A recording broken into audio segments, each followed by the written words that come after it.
Join Woodward Sports' own Jeff Iafrate, along with special WSN guests for the most anticipated Lions season in decades. Filled with different surprises and expert analysis. You're not going to want to miss out. Go to our Woodward Sports YouTube channel on Sundays and tune in live from 9:30 to 11:30 a.m. Yeah, this is how I remember it. Lee, this is great.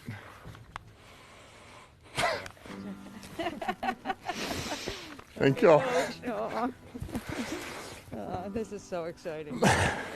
Appreciate it, man. I do. I'm going to make y'all proud.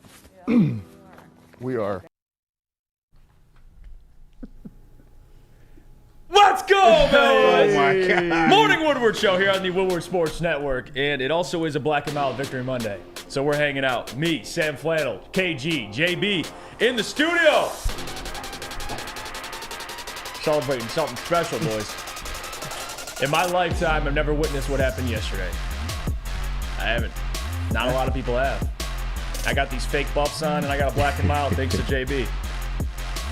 So it's a good morning. How you doing this morning, Sam Flannel? You know, I am obviously on cloud nine. And the funny thing is you mentioned it at the beginning, Jeff. I'm obviously happy for myself as a Lions fan. The last time the Lions won a playoff game, I was about a little over a month and a half old. So obviously I didn't understand it, and I didn't even know what the NFL was. But you, Jeff Iafrate, you hadn't seen a playoff win your entire life until last night. KG, you hadn't seen a Lions playoff win until last night. JB, you were just a young lad like I was. You got guys like Booner, Spencer, Easy, had never witnessed a playoff win in their entire lives. It's unbelievable the history that was made last night. And I'm just so glad that I get to be here, celebrate it with all you guys in the studio, celebrate with all you guys in the chat. That was just such a hell of a win. And just like when Michigan won the national championship, I didn't get a lot of sleep last night, so this is all adrenaline. And I doubt any of you did either. What a night that was. Jeff is obviously very happy. Let me tell you something. On his Shannon shirt. Let me tell you something. That was incredible. That was incredible. I got to watch that with my dad. Wish he was here to smoke the other Black and Mild. I got one more if anyone wants one. If anyone wants one, I got one more. That was special. We just watched history yesterday, folks. Against the man that couldn't get it done during his tenure in Detroit. Dan Campbell, Brad Holmes, Sheila, Jared Goff. All Brad Holmes draft picks. They all played a part in what happened on Sunday. The fans of Detroit, the people of Detroit. I hope you're doing something special this morning. I hope you guys are celebrating. This is something we hope that in the future can turn into a norm. And this is what I say. Normalize playoff wins, right? Yes. But you got to get the first one to normalize it. And KG, they got it. They did, man. I don't even have words. I'm still trying to recover. It's just, as somebody that's been watching the Lions for a long time, I'm talking Steve Mariucci, I'm talking blackout games. You can only listen to him on the radio with Dan and Killer Kowalski. As somebody that has witnessed the Lions get to the playoffs 3 times and get disappointed each and every single time. Oh, my God. It's so good to finally say that this is a playoff winning team. And it's only up from here, man. I don't see how this regime goes backwards from this point forward. They're just going to continue to build, continue to be great. But who knows what this season holds. I'm just excited. And man, the city of Detroit, this is for y'all, man. Y'all deserve it, man. We've waited so long for this, and now we here. Nobody says Black and Mild for breakfast. Breakfast of Champions. Exo Screen says Black and Mild A&M is crazy. Yeah. It is crazy. But you know what else is crazier, JB? The Lions just won a fucking playoff game. This first time since 91-92. That is unreal. And it was during the 2023-2024 season, and the score was 24-23. Oh. I'll let you sit on that for a second. Jeez. You're just dropping facts. You're smoking Black and Mild so early in the morning, man. Who is this guy? Who is this guy? But honestly, I feel like the whole entire city of Detroit has not slept. Hell, I felt like I didn't sleep well last night either, because I just kept thinking, like, my God, the Lions won. Yeah. They won a playoff game in my lifetime that I can like actually see for my own 2 eyes and like know about football. It's like this is a crazy, surreal moment right now. I don't know even. I feel like Ricky Bobby right now. I don't know what to do with my hands. But, but hey, look, everything that Brad Holmes and Dan Campbell have talked about and told us in the press conference and the interviews about all these players are finally coming true. And I truly believe right now they're enjoying the moment. But as I said, there's still business to take care of, and on to the next one, as Penei Sewell said. Hey, you know what? Maybe I'm being a little extra. Hold on. You know, I got a jersey on. Hold on. Maybe I'm just being a little extra. Let me just, 1 second, please. Taking my Rod jersey off? Let me get hold on. Take this. Oh, yeah. Oh, I got another one on. How can you not honor Hold that? on. I got a jersey under the jersey. That's unreal. I want to say to everybody joining the show now, thank you for joining. I appreciate it. Just come on, get comfortable, hang out. We're going to be breaking down this entire game. Entirety. All right. No Pistons trade news. It's all Lions today. Well, actually, yeah. No. Let's just, you know what? Marvin Bagley. No, I'm just kidding. Guys. Don't do that to the people. Guys, everything that happened in the ball game is what we talked about ad nauseum. Not just us, but the fans. You guys talked about it in the chat on Friday and on the pregame show. Kyron Williams containing him was everything. They were able to do that. We knew this run defense, it's sustainable. It's something they proved all season. And even against one of the backs they faced, stopped that man right in his tracks. Right in his tracks. And then you look at the other parts of the game we expected, right? Jared Goff, clean game. And we're going to get to Jared Goff. Because that man balled out. I wish I could give him this black and mild this morning. Oh, we're gonna get to some of the minutia of the game in just a couple of minutes, because I got some things that I saw last night that I was very, very encouraged by. But just before we go to break, I just got to give a shout out to all of you in the chat. I know I did a little bit earlier, but I love this morning show. I love the fact that other than the post game show, which popped off, by the way, great show to all you guys last night. Stick, Anson, Speds, Easy, Pete, Kool-Aid, I think even, who am I missing? D-Mac made an appearance on the show. D-Mac. But other than that, we are the first show that really gets to break it down. I also got to give some credit for some of the fallen and recurring comrades. Guys like Adam Baydoun, Sam Fisher, Alex Westfall, and Lucas Klotz. You guys just watched the first playoff win of your life as well. So those are some of the guys that paved the way. And then, of course, Brandon Kool-Aid Dent. He was kind of like JB and myself. He's a little older than us, but not by much. He was just a young lad the last time the Lions won a playoff game, and now he probably got to see it for the first time and really understand what was going on. Great moment for the team, great moment for this network and for this show. I could not be happier right now. I'm more proud of that team and proud of us for persevering through the whole football season, because it is a gauntlet, but it has been well worth it. Yeah, no, I love you boys. This has been fun, and it's exciting that we get another week to cover it. And to be honest with you, I picked up this black and mild thanks to JB. He picked one up for me, and I asked him to do so. JB, he came through. I thought to myself, what would Jared Goff do this morning? Probably smoke a black and mild for breakfast. That's exactly what he's going to do, as he should. He played clean, and not just that, but we'll get to the intricacies of the game and how it played out, but there was really no run game. Yeah. I mean, Dave Montgomery, they played well early on, but late in the game, they couldn't really get anything going. And it didn't matter. The offense stalled, and the defense stood pat. Let's go to break. When we come back, we'll get into the breakdown. I'm going to try and just let this digest, I guess.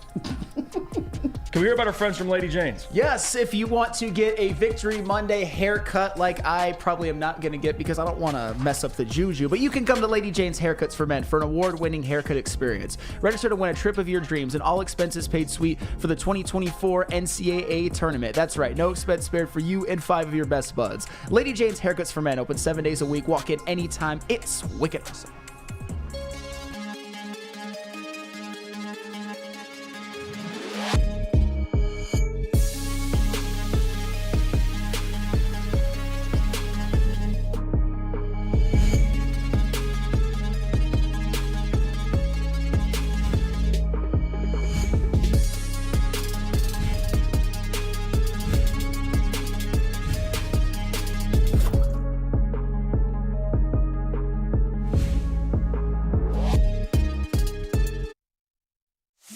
Join Woodward Sports' own Jeff Iafrate, along with special WSN guests for the most anticipated Lions season in decades. Filled with different surprises and expert analysis. You're not going to want to miss out. Go to our Woodward Sports YouTube channel on Sundays and tune in live from 9:30 to 11:30 a.m.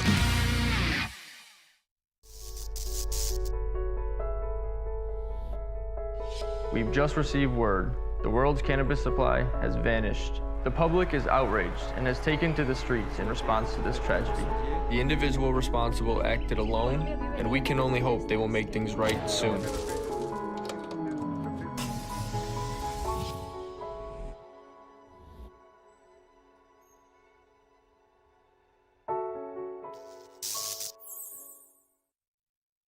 Oh, I'm going to tell you about Les Stanford, all right. What happens when you run a great business for over 50 years? Well, you expand and offer more products to simply more people. This is exactly what Les Stanford has been doing by adding Les Stanford Buick GMC. The same great service that customers have come to know and trust on Woodward Avenue, just south of 9 Mile. Check out Les Stanford in Dearborn today. Find the brand you want at lesstanford.com. Man, I can't talk. Between it smelling like a casino in here and black and mild in my stomach this morning, the only thing I got in me. But you know what? We haven't slept, and that's how it should be. It's an exciting time in Detroit. I'm just blessed to be able to cover it, and I'm so excited you guys are here with us. Don't forget, you can hit the like button on the stream. It helps support us. It pushes the stream out there. And if you missed the show, you can always go back and listen. Any podcast platform you get your podcast. Morning Woodward Show. Leave a 5-star review. Sam Flannel. Yes. Where do we start? I think when you look at the game last night and you go offense, defense, a lot of the things we expected to happen did happen, right? The defense giving up a ton of yards to number one wide receivers, check. We knew that was going to happen. The run defense and how good they've been, check. They held Kyron Williams in check. You talk about Jared Goff, him playing clean the last 2 years. Jared in Detroit, he's been that way. In the last 3 years, technically, but 2 years of playing at a high level, Pro Bowl years. He's been that way. You talk about the offensive line. I thought overall they played well, considering this is one of the biggest tests they had. Ben Johnson called the interior of this defensive line the best they've seen since the Ravens. If not, they might be better. So I think it was a great test for this offense. Of course, Jared Goff led 3 straight drives. Oh, my God. Damn right. 3 straight touchdowns. That's it. And that was significant for a lot of different reasons. Because off the bat, Jared started, 10 for 10, 11 for 11, whatever the number was. He was on fire. And they set the tone right away. And this is a Lions team that's physical. They play perfect to the term postseason football. They're much more physical. They can run the ball. And that's why, I've said this before, and a lot of people have said this. Anytime, anywhere. That's where this offense and defense can travel. They win up front in the trenches. Aidan Hutchinson, we'll get to him in a second. But that win, it wasn't perfect. It wasn't. And there was parts of that game where I'm sure fans just like me, and I can imagine if you were at Ford Field in the stadium. But I sat there going, oh no, here we go. In the third quarter, early fourth quarter, especially after that offsides call that we all watched. It was a clear offsides call. Called it on Taylor Decker, even though Ernest Jones, I believe, jumped off sides. Guy had happy feet, didn't even care. And we were all frustrated. But there was a lot of calls that went against the Rams, that the Lions, there were no calls that they probably should have called. So it all kind of balanced out at the end. So I'm not even going to go the way of the refs. But it was so poetic because they beat Matthew Stafford, right? And I'm glad the fans booed him. I'm so glad they treated him like the enemy. And I know even when he got hurt, came back in, I thought we were going to see Carson Wentz. We did not. Matthew Stafford came back in. And then after the game, he was a little butthurt. And JB, do you have that footage? Oh, yeah. So here's Stafford. This is per Corey Woods of M Live. Shout out to him. This is the footage of Corey asking Matthew Stafford just about what this means to the city of Detroit. Here was his answer. When Sean McVay was up here, he said that he was happy for Jared Goff and whatnot through their time together. You've been here in Detroit for your first 12 seasons. Just how do you feel about the city of Detroit? I'm happy for the players. Happy for those guys. Matt, you showed incredible. McVay was up with. He's just happy for him. Yeah, well, you know what? That sounds like a very bitter man. To be honest with you, that answer did sound better. Because it surprised me. Because I'm surprised too, KG. Because all week it sounded like, yeah, I accept it. I know I'm the bad guy. I already know what I'm walking into. They should boo for me, and especially for a city that had his back, that cheered him on when he wasn't even a part of this organization. Like myself, I wanted Stafford to win a Super Bowl because I knew the Lions weren't in it. So if I'm going to pick somebody, he'd be the guy that gave so much to the city. And he had an opportunity there, Sam Flannel, just respond and be like, hey, I'm happy for the city of Detroit. But you know what? Who gives a shit? Detroit versus everybody. and they won a playoff game, and I think this is the start. It's not just the playoff game that's important. What's exciting about that playoff game is what's coming in the future. This is the start of something special. This is a new era in Lions football, and I've said that on a ton of occasions, and I do believe that. Even if they were to lose last night's game, it wouldn't make me less excited about the future. But them winning gets that monkey off their back. A division win, which they have not done in my lifetime. A playoff win, which they have not done in my lifetime. They checked off 2 of the biggest boxes heading into the season. The only 2 things I asked for. At this point, Sam, we're playing with house money. But what do you say? With new information. You're allowed to change your opinion. And I just watched the Dallas Cowboys team lose. Oh, yeah. And now we're going to get the winner of the Bucs and Eagles game. And the Eagles look gettable. You're going to have another game at Ford Field. New information, shit.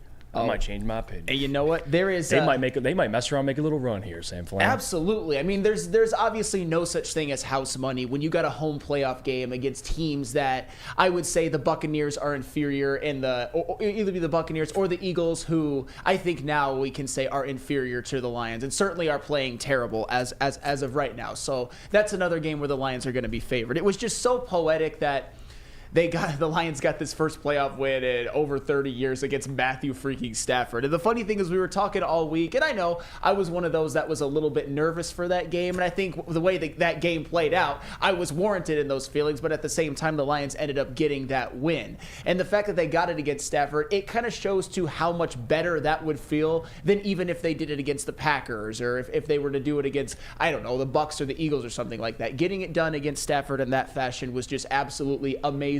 And I don't necessarily blame him for being butthurt or anything like that. I mean, his team just lost a playoff game. He probably feels like they let one slip away. But at the same time, it don't matter because the Lions are moving on and the Rams are not. And even though Matthew Stafford played a good game, I'm not going to pretend that he was trash or anything like that. It wasn't enough, and the Lions did just enough. And I just want to transition into this because it kind of, I would say, is a perfect segue.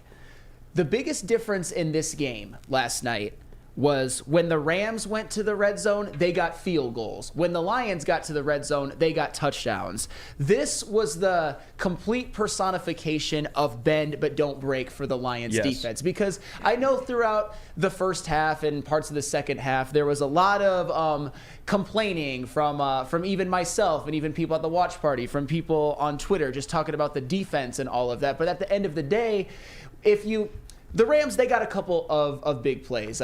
Stafford hit one to Puka Nacua, and he hit one to Tutu Atwell. Those were long touchdowns. Those were obviously demoralizing at the time.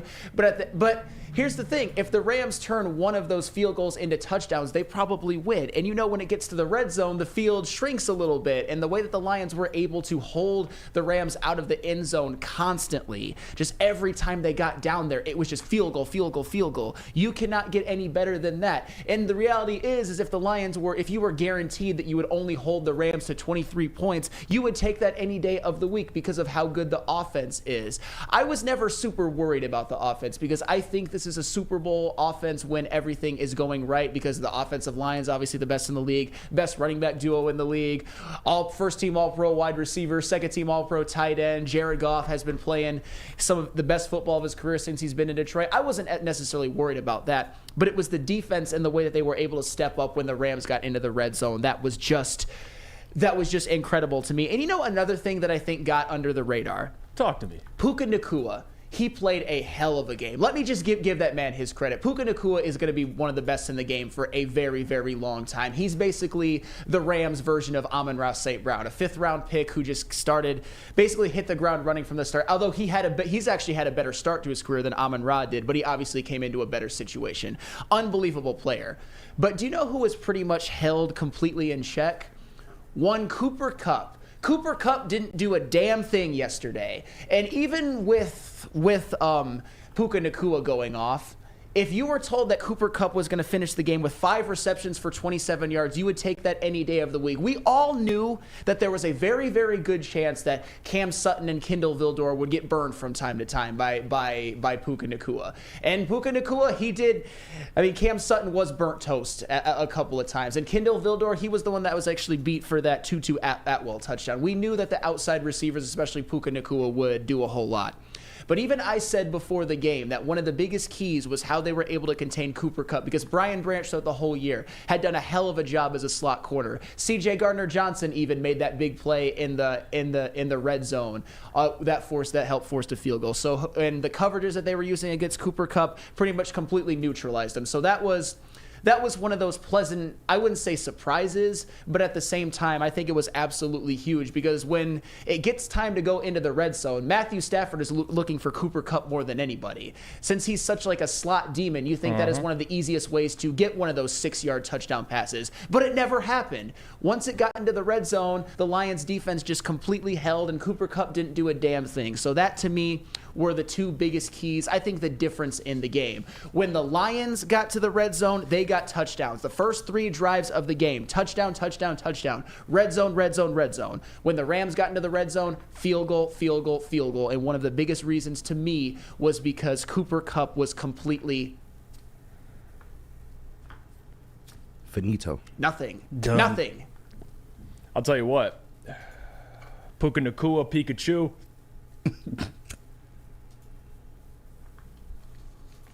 Lions by 1. That's all that matters. Lions by 1. And that's been the storyline all year, fellas. Talk to him. They can give up all these yards of wide receiver ones. Find ways to win games. And that's a problem they're going to have to address in the offseason. I don't give a piss about nothing but the pride. And listen. Yeah, this shit's catching up to me. Listen here. Puka Nakua is a tremendous player. He is. And the secondary is a problem. It's specifically at corner. It's a huge problem. But hey, they're finding ways to win. And it's not just, it's the bend don't break thing that we bring up consistently, right? You're giving up these yards, but guess what? When they get to the red zone, you force field goals, which ended up being the difference in that game. You won 24-23. So Puka Nakua, Pikachu, no matter who it is, Lions by 1. And moving forward, and this is something I want to talk about because we're going to get to Jared Goff. Don't you worry about it. Be patient. We're going to get to Goff. Don't you worry about it. Jared Goff is the only quarterback in NFL history to win a playoff game against the team he started for that also was in the playoffs. What can you say? Let that sink in a little bit. But marinate. Let that marinate. And I repeat myself. Jared Goff's the first QB ever to win a playoff game against a team he previously started a playoff game for. So what that means is that you have playoff success, he gets traded, and he beats the team that he had playoff success with. So that's significant. And it's not just Jared, but it's just, like, you look at some of the more impactful players. Aidan Hutchinson, Brad Holmes draft pick. Yep. Amon-Ra St. Brown, the best weapon, Brad Holmes draft pick. You look at the running back duo, Dave Montgomery, Jameer, I would say the best duo in the NFL. Brad Holmes had something to do with those guys. Oh, yeah. Jared Goff. He traded for Jared Goff. So Brad Holmes has as much to do with this as Dan Campbell, and we'll get to all the credit because I do want to spend a whole segment on just Brad Holmes. But let's talk about Jared. We're going to go to break. We're going to play some clips that Jared, he spoke to the media, had some interesting things to say, and we're going to gas that man up a little bit because he deserves it. And he played a hell of a game. Ford Field chanting Jared Goff. He got the game ball in the locker room. And, hey, I guess Detroit, you're good enough for Detroit, Jared, huh? I guess so. We got to hear about our friends from Dispo, though. Start the new year lifted. Visit Dispo Dispensary today for exclusive new deals. Experience Dispo Dispensary, a team that curates an unbelievable atmosphere, mixed with fresh inventory for Michigan's largest variety of products. Come through our stores or order on Dispo Dash today. New year, new deals, same plug. Dispo Dispensary, disposhops.com, your local cannabis plug. Have you ever wondered where all the finest restaurants get their steaks? It's Fairway Packing Company, providing Michigan restaurants, hotels, and casinos with prime beef for over 60 years. But now you can buy these cuts of meat for yourself at the Steak Shop by Fairway Packing Company. Prime porterhouse, A5 Japanese New York strip steak, dry aged Wagyu beef tomahawk.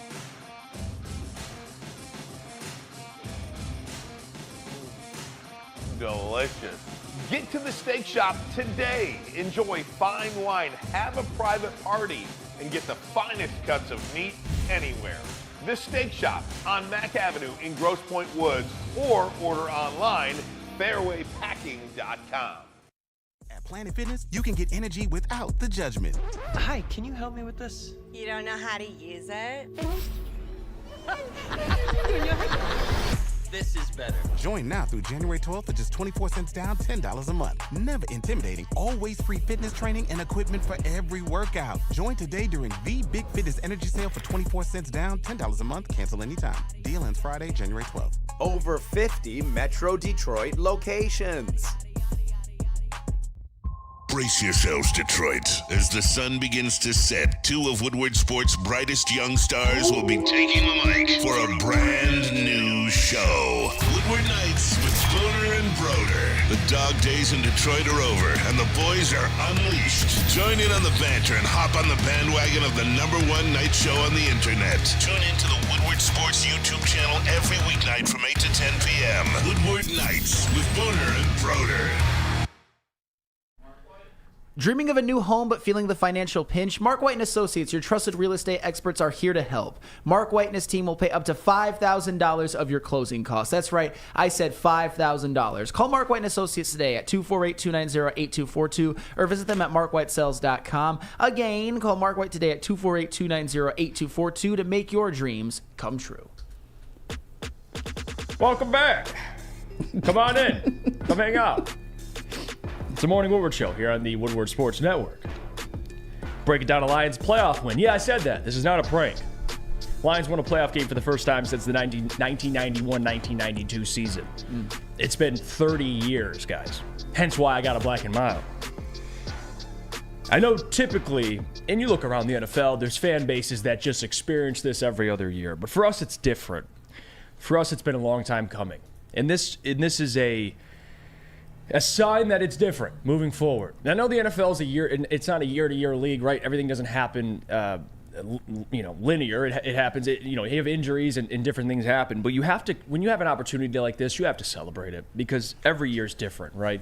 And for the Lions to not only move on, but the Cowboys to not move on, it just speaks so much volume, right? It's so nice. I mean, yeah, the Packers, whatever. I mean, it stinks they won a playoff game, but they beat the team that I have no problem with them beating. And we'll get to that. But right now, let's talk about that Ryan Gosling looking motherfucker. I've been long since you said that. Jared Goff. I gotta light my cigar. But 1 second.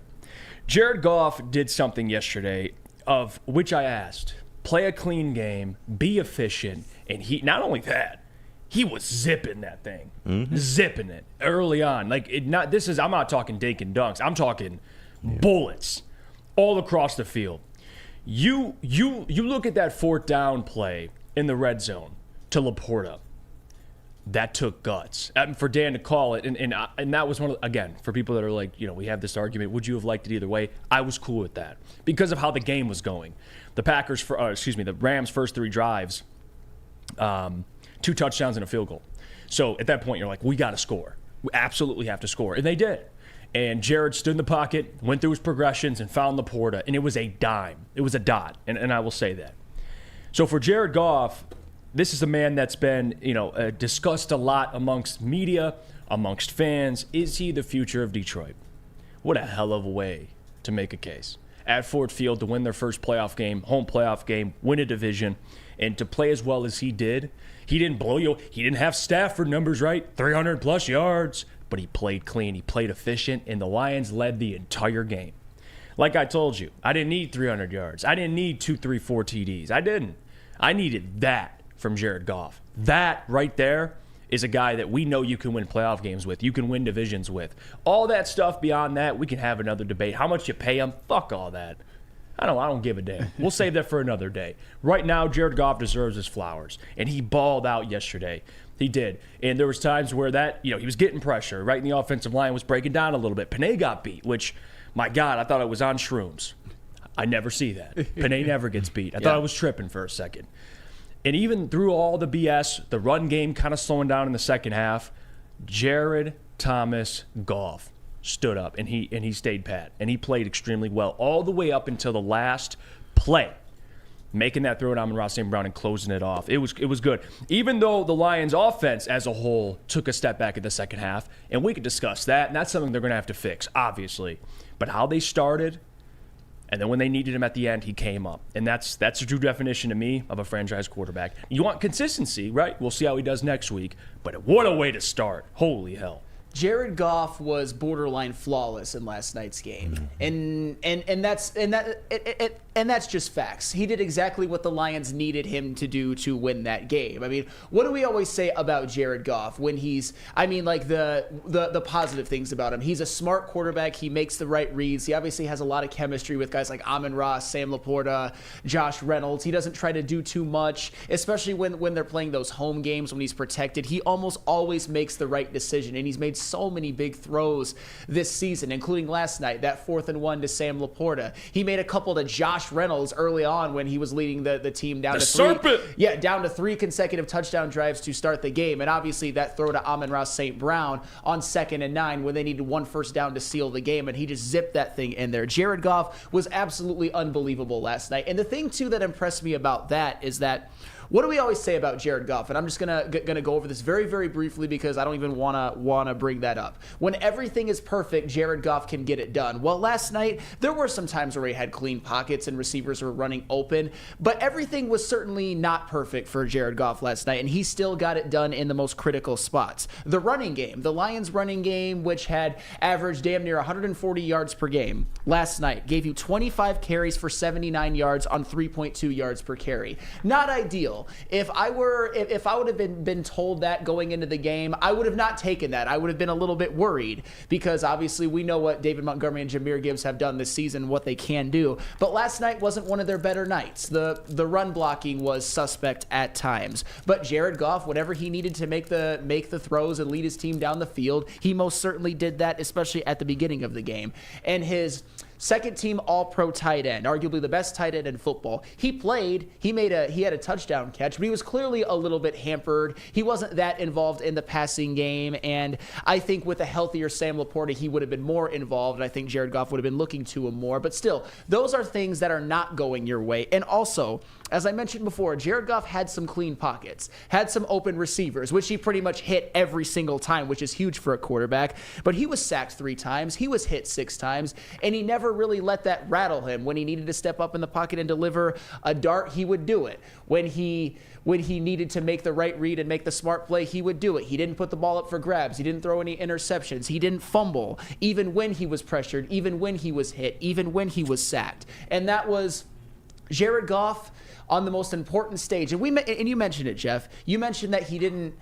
I think you kind of sold him just a little bit short, and it's not your fault when you talked about, he didn't put up the big stats. 22 of 27 for 277 and a touchdown. Those are some pretty damn good stats, and you would take those any day of the week from your franchise quarterback. And I think Jared Goff, he really ingratiated himself to all of Lions Nation. We are all on the Goff train right now because he helped deliver something that the Lions had not had since after the 1991 season, and he did it in a game where the running game was a little bit spotty. He did it in the game where you said Panay got beat. He got hit a couple of times. He got sacked a couple of times. He did it in a game when his number 1 tight end and his second most reliable option was, I would say, not 100%. He got Amon-Ra St. Brown involved. He got Josh Reynolds involved. And he pretty much rode those connections to early on touchdowns and big plays when they needed them late in the game.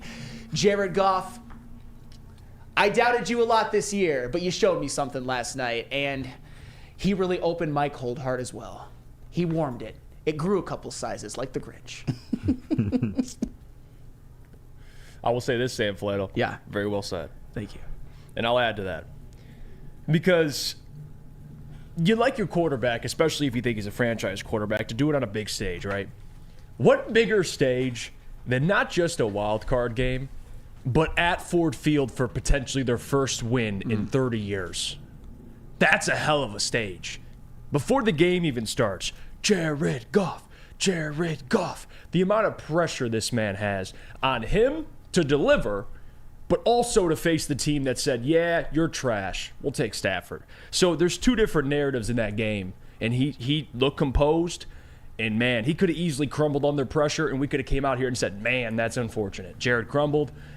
Maybe he's not the franchise, but he did the opposite. And you're right, Sam. Maybe I'm underselling him a little bit. Over 225 yards, a TD pass, no interceptions, no turnovers.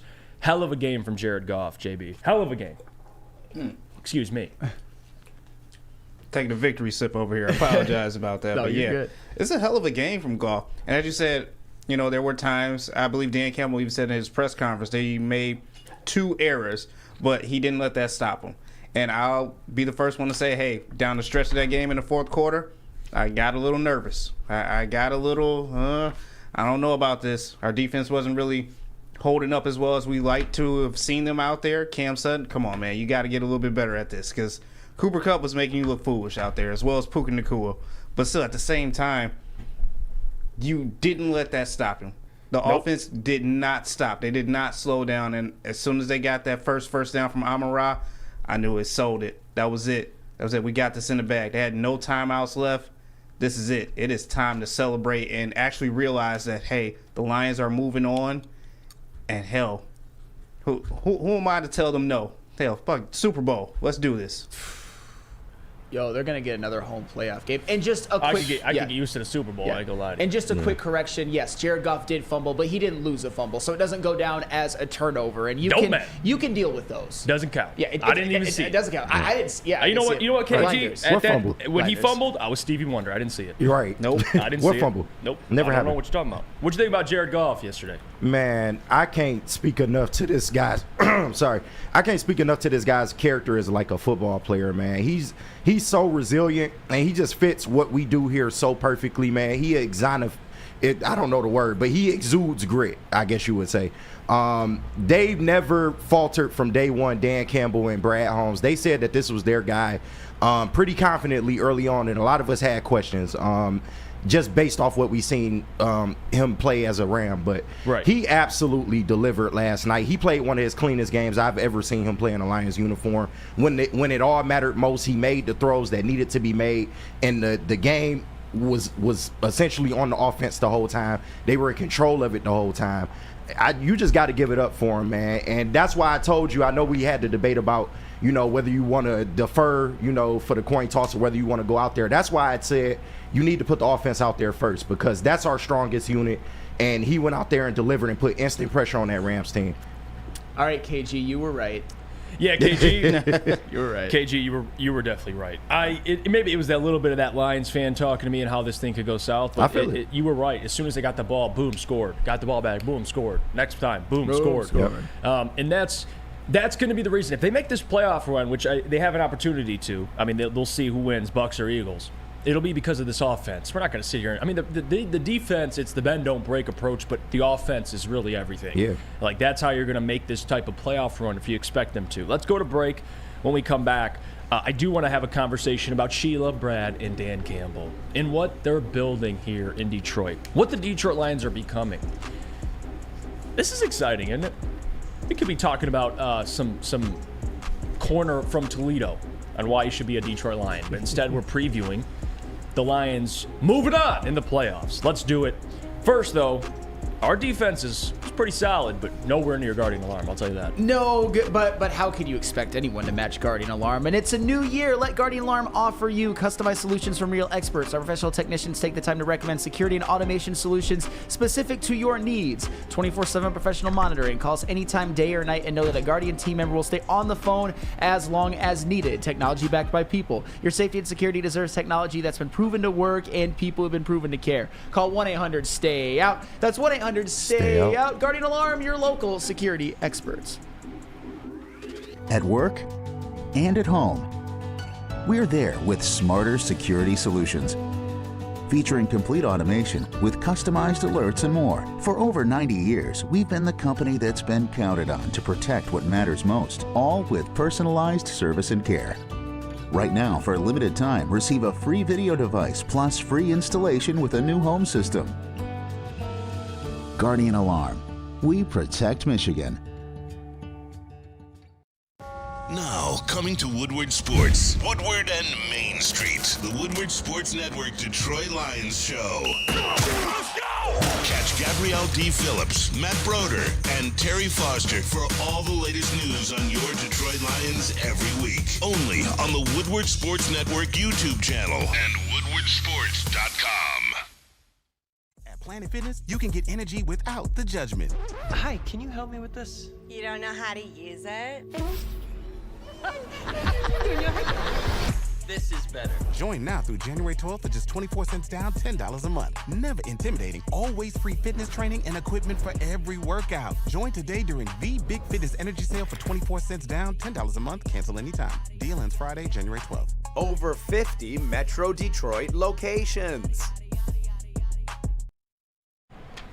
Oh, how you doing? Nice to meet you. Let me tell you about our friends over at Fairway Packing Co. Because for over 60 years, Fairway Packing Co. has provided Michigan's finest restaurants, hotels, and casinos with prime beef, Wagyu beef, and dry aged beef. You can visit the Steak Shop at Grosse Pointe Woods for grab-and-go steaks, or you can order online at fairwaypacking.com.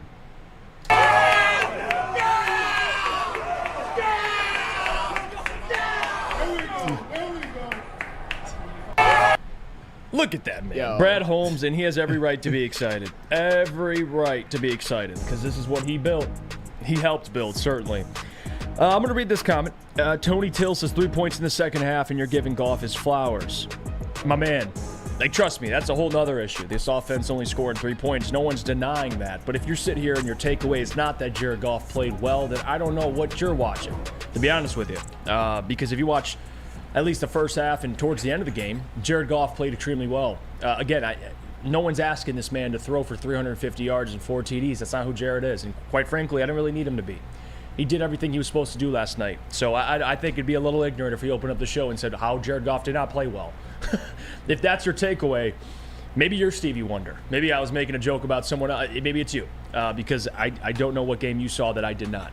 This is not the day, bro. This is not the day. I'm not saying. I mean, Not today. And for the record, I said that Jared Goff played damn near flawless. And if you want to nitpick the 3 points in the second half, and I don't even know if that's so much as a nitpick. I understand a little bit of the concern, but at the end of the day, they scored 3. The defense only gave up 6, and the Lions won the game by 1. And right now, I'm not in the business of breaking down who they're going to play, the Buccaneers or the Eagles. I'm in the business of enjoying this one for 24 hours. And the reality is that Jared Goff, along with a lot of help from the running game, which was better at the beginning and kind of stalled out in the second half, led this team on 3 consecutive touchdown drives to start the game. If you do that, you're already above the 8 ball so that you can, I would say, withstand some second half struggles. And that's exactly what happened. And Jared Goff is one of the biggest reasons why the Lions won that football game last night. That's just facts. You watched on TV other quarterbacks lose games for their just their completely teams. Like doo-doo the bed. Yes, pick sixes. Jared Goff didn't do that, and we're not supposed to praise him. I'll tell you about Brad Holmes, though, because that man is cooking with grease. He is one of the best general managers in the NFL because of his ability to identify talent, his ability with Dan Campbell in lockstep to create a culture and to understand what type of players to bring in. That is a big reason why where they are, right? The guys they've drafted, the Amon-Ra St. Browns, the Aidan Hutchinsons, the guys that fit this certain type of mold. Great players, but also have great mindsets and how they approach the game, their motor, their work ethic. Jared Goff, everybody has a chip on their shoulder to some extent, right? For Aidan, arms are too short. Amon-Ra St. Brown, he's too slow. His 40 time wasn't impressive. Brian Branch, he fell in the second round, excuse me. Maybe, people were thinking in their head, maybe he's a little overrated. Jack Campbell, Jahmyr Gibbs, that guy's a gadget player. See how Brad finds these guys that just have chips on their shoulders. Jared Goff wasn't good enough in LA. They had to move on. And look at what he's done with all these players. And then Dan Campbell and the coaches for propping them up. Brad Holmes is an elite GM because of not just the ability to draft. I've seen GMs be able to draft, but then they botch up spending the money or how to create cap space. They botch up the financials. He's great at both. He's great with the financials. He's great at drafting. He's great at relationships. He just gets it. And that win, yes, Sheila, Martha, they deserve it because of what they've been trying to build, specifically Sheila. Dan deserves it because of what he had to go through when he was a player here to now a coach. But Brad Holmes deserves it because of what he built in Detroit. And that man, I signed him to a lifetime contract right now. Right now. If I'm Sheila, I go into that man's office. I go, Brad, listen here. Sign this contract. We own you till you're 85. All right? Just be a GM here until you decide to retire. because that's the type of GM he is. And if you're a Lions fan, you know how bad it's been. It's not like other organizations where they'll have a great GM and then they go find another great GM. No, this is foreign to us, Sam. To have a guy like Brad Holmes that gets it. And he's building something that not only can compete now, but can compete for the future. Oh, yeah. And that's why I love Brad Holmes. And Amon-Ra St. Brown's my guy. I mean, I got the jersey, I got all the shirts, I got a couple more at home. But if we're talking GMs, we're all Brad Holmes Sims. Oh, yeah. On an extreme level.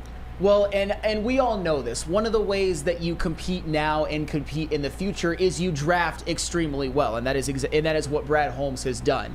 And when you look at all of the players that he's drafted over the last 2021, 2022, and 2023, I truly believe this. And some people might fight me on a couple of them, but I don't necessarily care. That you may have drafted in the last 3 drafts, 4 gold jacket guys. Penei Sewell, first team All-Pro tackle as a third-year player. I think a lot of people agree with that. Amon-Ra St. Brown, first team All-Pro wide receiver as a third-year player. And then you got Aidan Hutchinson. I truly believe that he has taken that ascent these last couple of games, and even in the first playoff game. I thought I was always one of those guys who argue that he was playing at a very high level before, but some of the numbers are coming along with it. He is kind of blossoming into a true star defensive end at right before our eyes, and it's been absolutely wonderful to watch. And I think when we look back one day, we're going to really realize how truly special this season was for him. I think he is going to be a fixture on the All-Pro, Pro Bowl teams and in the Defensive Player of the Year conversation moving forward. I think he's an eventual gold jacket guy. And then you look at Sam Laporta,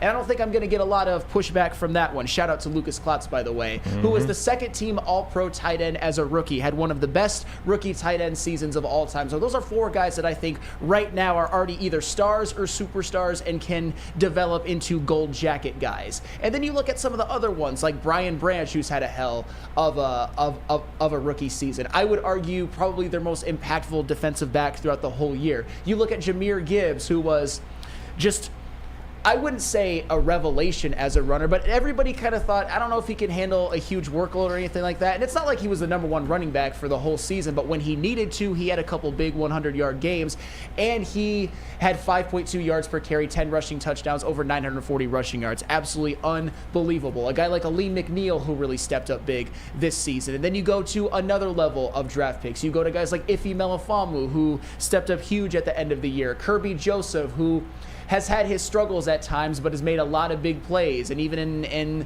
the game last night, he wasn't perfect, but he made a couple of plays when it mattered. And then you look at a guy like Jameson Williams, who, I know I've said a lot of things about him that a lot of you don't like, and it's not like he was great or anything last night, but we see what he can do and what he can provide to the team. Even if he's not going to be a superstar, he's made a lot of big plays. And then you look at some of the guys who have been brought in. David Montgomery, 1,000 yards, has the best year of his life with the Detroit Lions. You look at Graham Glasgow, has the best season of his life this year. You look at Josh Reynolds, has the best season of his life this year, and he's been one of the guys who is Jared Goff's most trusted target, and he had the best game of his career last night. Absolutely unbelievable, especially at the beginning of the year. Jared Goff was hitting all of those passes, and I kept seeing number 8 with the ball, and I'm like, is that Josh Reynolds, the same guy who for the basically most of the second half of the season was finishing almost every game with like 1 catch or 2 catch or 3 catches? He absolutely balled out.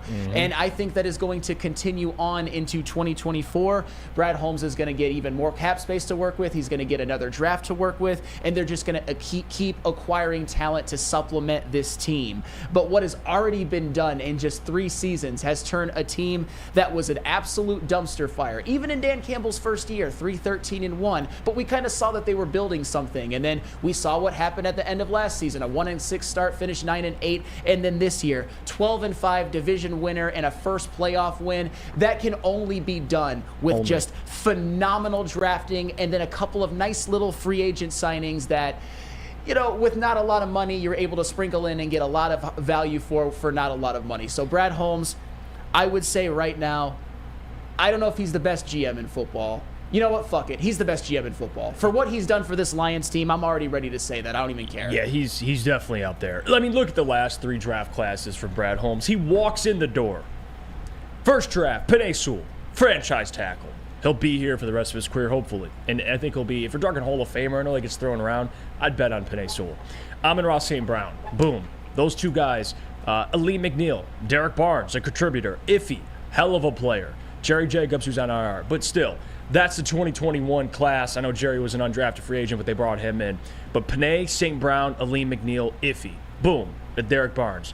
2022, Aidan Hutchinson, Jamison, Josh Pascal, Kirby Joseph.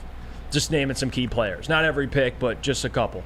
2023, Gibbs, Laporta, Branch Campbell. You nailed it. Look at the last 3 drafts. That's been the key to turning this entire thing around. Of course, coaching matters, and you have a quarterback who has a ton of experience, but you're building around him. And if you're going to extend Jared Goff, well, you better be good at drafting if you're going to sign a guy to a big contract. And let me just check my notes. Yeah, Brad Holmes can draft. The guy's elite. And this is where he all started. 2003, Brad Holmes was working at Enterprise Rent-A-Car while trying to land an NFL job. Think about that. 2003, working at Enterprise Rent-A-Car. Yeah, just, renting cars to people, hanging out. Then he got his first start as a PR intern for the Rams. And 18 years later, here he is bringing a playoff win back to Detroit, first time in over 30 years. Brad Holmes, you can rent all the fucking cars you want. I mean, you put them on. I'll put them on my tab. We'll figure it out later. All right, we'll get whatever you need, Brad Holmes. At this point, build a man a statue, JB. Hell. At this point, that man needs to be a part of this organization. Period. Absolutely. No end date, just a part of the organization forever. Just it, period. Until he croaks. I don't know, until he dies. Build a statue for this man. I don't know, but pay for his house. Do whatever you have to do to keep this man around, because in my eyes, I truly believe he can see talent, and he sees talent through the draft, and that's how he likes to build. Just develop these players, bring them on, and then you will train and teach them as much as you can to prove themselves out there on the field. He needs to be with this team for however long we can keep him. Hopefully it's forever. Hopefully it's for another championship and another one, as LeBron says, another one. But another one. But man, Brad Holmes knows what he's doing, and credit to him for grinding, as you said, working at Rent-A-Car, and now getting that Rams internship, and now 18 years later, he's the GM of the Detroit Lions as we win our first playoff game in 30 years. And you know, one thing that I actually failed to mention is that it all started with the Stafford trade, getting all those draft picks in return, getting Jared Goff, and look where the final result is. It's just, I mean, I know that he's done a lot since then, but that was really the start of it all, having the courage to move on from Stafford, and the draft picks that were gotten in return, so many hits. I mean, when you look at the hit rate of Brad Holmes on the players that he's drafted, you don't even care about the misses, because you can't be bat 1,000 on all of them. And even guys that you thought maybe were either misses or meh, like an Iffy Melifonwu, for example, even a guy like that has stepped up big at the end of the season. So if he's not perfect, but he's about as close to flawless as you can possibly be. And you know how you know that is that when he got there, they had come off Matt Patricia. They were 3-13-1, and now they're going to have another home playoff game in the NFC divisional round, and they're probably going to be favored to do that. I don't think the Detroit Lions are going to be underdogs in any playoff game this season unless they have to go to San Francisco. And that's just, like, the Lions are in a better position right now than the Eagles are. Who would have thought that last year that would happen? That's absolutely unbelievable. And in my opinion, Brad Holmes is the biggest reason for that. Just a dynamite GM that just almost never misses. And one of the things he's done, which I mentioned at the beginning, which is huge, it's not that they're just getting contributors, they're getting superstars. Yes. Superstars in the 4th round, a superstar tight end in the 2nd round. I mean, they're hitting on their 1st round picks, obviously, like Panay and Hutch are obviously the most notable, but Jahmyr Gibbs as well. But it's getting those diamonds in the rough. Like Amon-Ra St. Brown, that's one of the best draft picks ever. In football, certainly Lions. What? Where did this man come from? Right. Like, is he the Messiah? I mean, who is this man? Who is this man? And that's the biggest. First team All Pro. Yeah. Sorry, my voice is getting high, but you know what I mean. Well, for Brett, and this is what separates. There's bad GMs, mid GMs, even good GMs, and great GMs. And what separates good from great is great can identify talent in every round, right? And they can go and get a St. Brown in the 4th round. They can go get a James Houston in the 6th round. You draft, it's value on where you get these players, right? Like a Howie Roseman, a John Lynch, these guys that you look at as some of the best GMs in the league. Yeah, they can draft. they go out and they make big deals, and they go out and get great players, and they find a way to finesse organizations. Excuse me. But Brad Holmes, he just continues to draft guys that, I don't know, are good. And that's the recipe for having something that's sustainable, is guys are going to come up for contract extensions, and you have the leverage to be like, yeah, we can give you your money, or we'll just go draft another one of you. I'm not talking about the great players, but those guys that are good. Like, that's what made the Rams great, or the 49ers, or the Eagles, right? Like, you have a Javon Hargraves. He wants a contract extension. Javi Roseman goes, cool, we'll take Jalen Carter. See you later. Sure. That's just how these things work, and Brad Holmes is going to have the ability to do that. He's going to make this organization flexible. He's going to keep you guys competitive. And Dan Campbell, we know how good of a head coach he is. He'll take care of everything football related, but Brad Holmes is going to keep bringing in the talent. It's hard to trust a guy when we've seen so much sadness and sorrow, and even at the trade deadline, I'm sitting there going, man, can we make a deal? Mm-hmm. Like, you're trying to be smarter than the smartest guy in the room, and Brad Holmes. And then you sit there and think, things might not make sense now, but they'll make sense later. And now I understand with Brad Holmes. He's patient because he doesn't want to mess it up. And he's building something special in Detroit, and he has all of the people of Detroit's support. So, Brad Holmes, don't leave us. You're here for the long term. Play the video one more time. If you get this excited over a win as a GM, I mean, Brad Holmes looks like he just got done playing on the field. Yeah. Like, look what this man's emotion looked like. He just closed the game for the Lions. And that's the type of GM I want. That's the type of GM we need. Hold on, give me 1 second. All right, there we go. Look at this. Come on. This is a GM.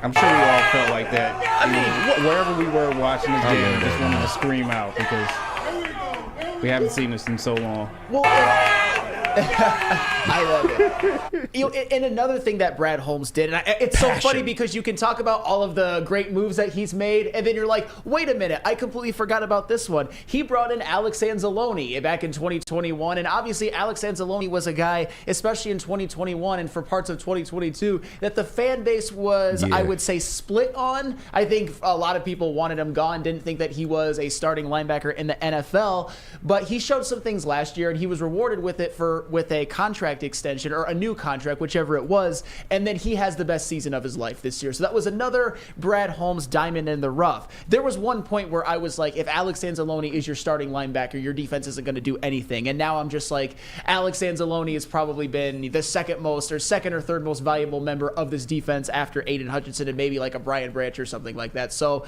kudos to that. That's just another one, just a check mark. And I'm sure as the show's going to go on, I'm going to blurt out another one. Oh, that's right, I forgot. Oh, by the way, I didn't even mention Jack Campbell, who has had some struggles at some points during the year, but he's certainly gotten better as time has gone along. And he is right there playing almost every snap, just like we thought that he would, as somebody I think we all thought was sort of an NFL-ready player who had the smarts, who had the talent. It just took him a little longer to come along, but even he's come along. So Brad Holmes is close to 100% hit rate as you can possibly be.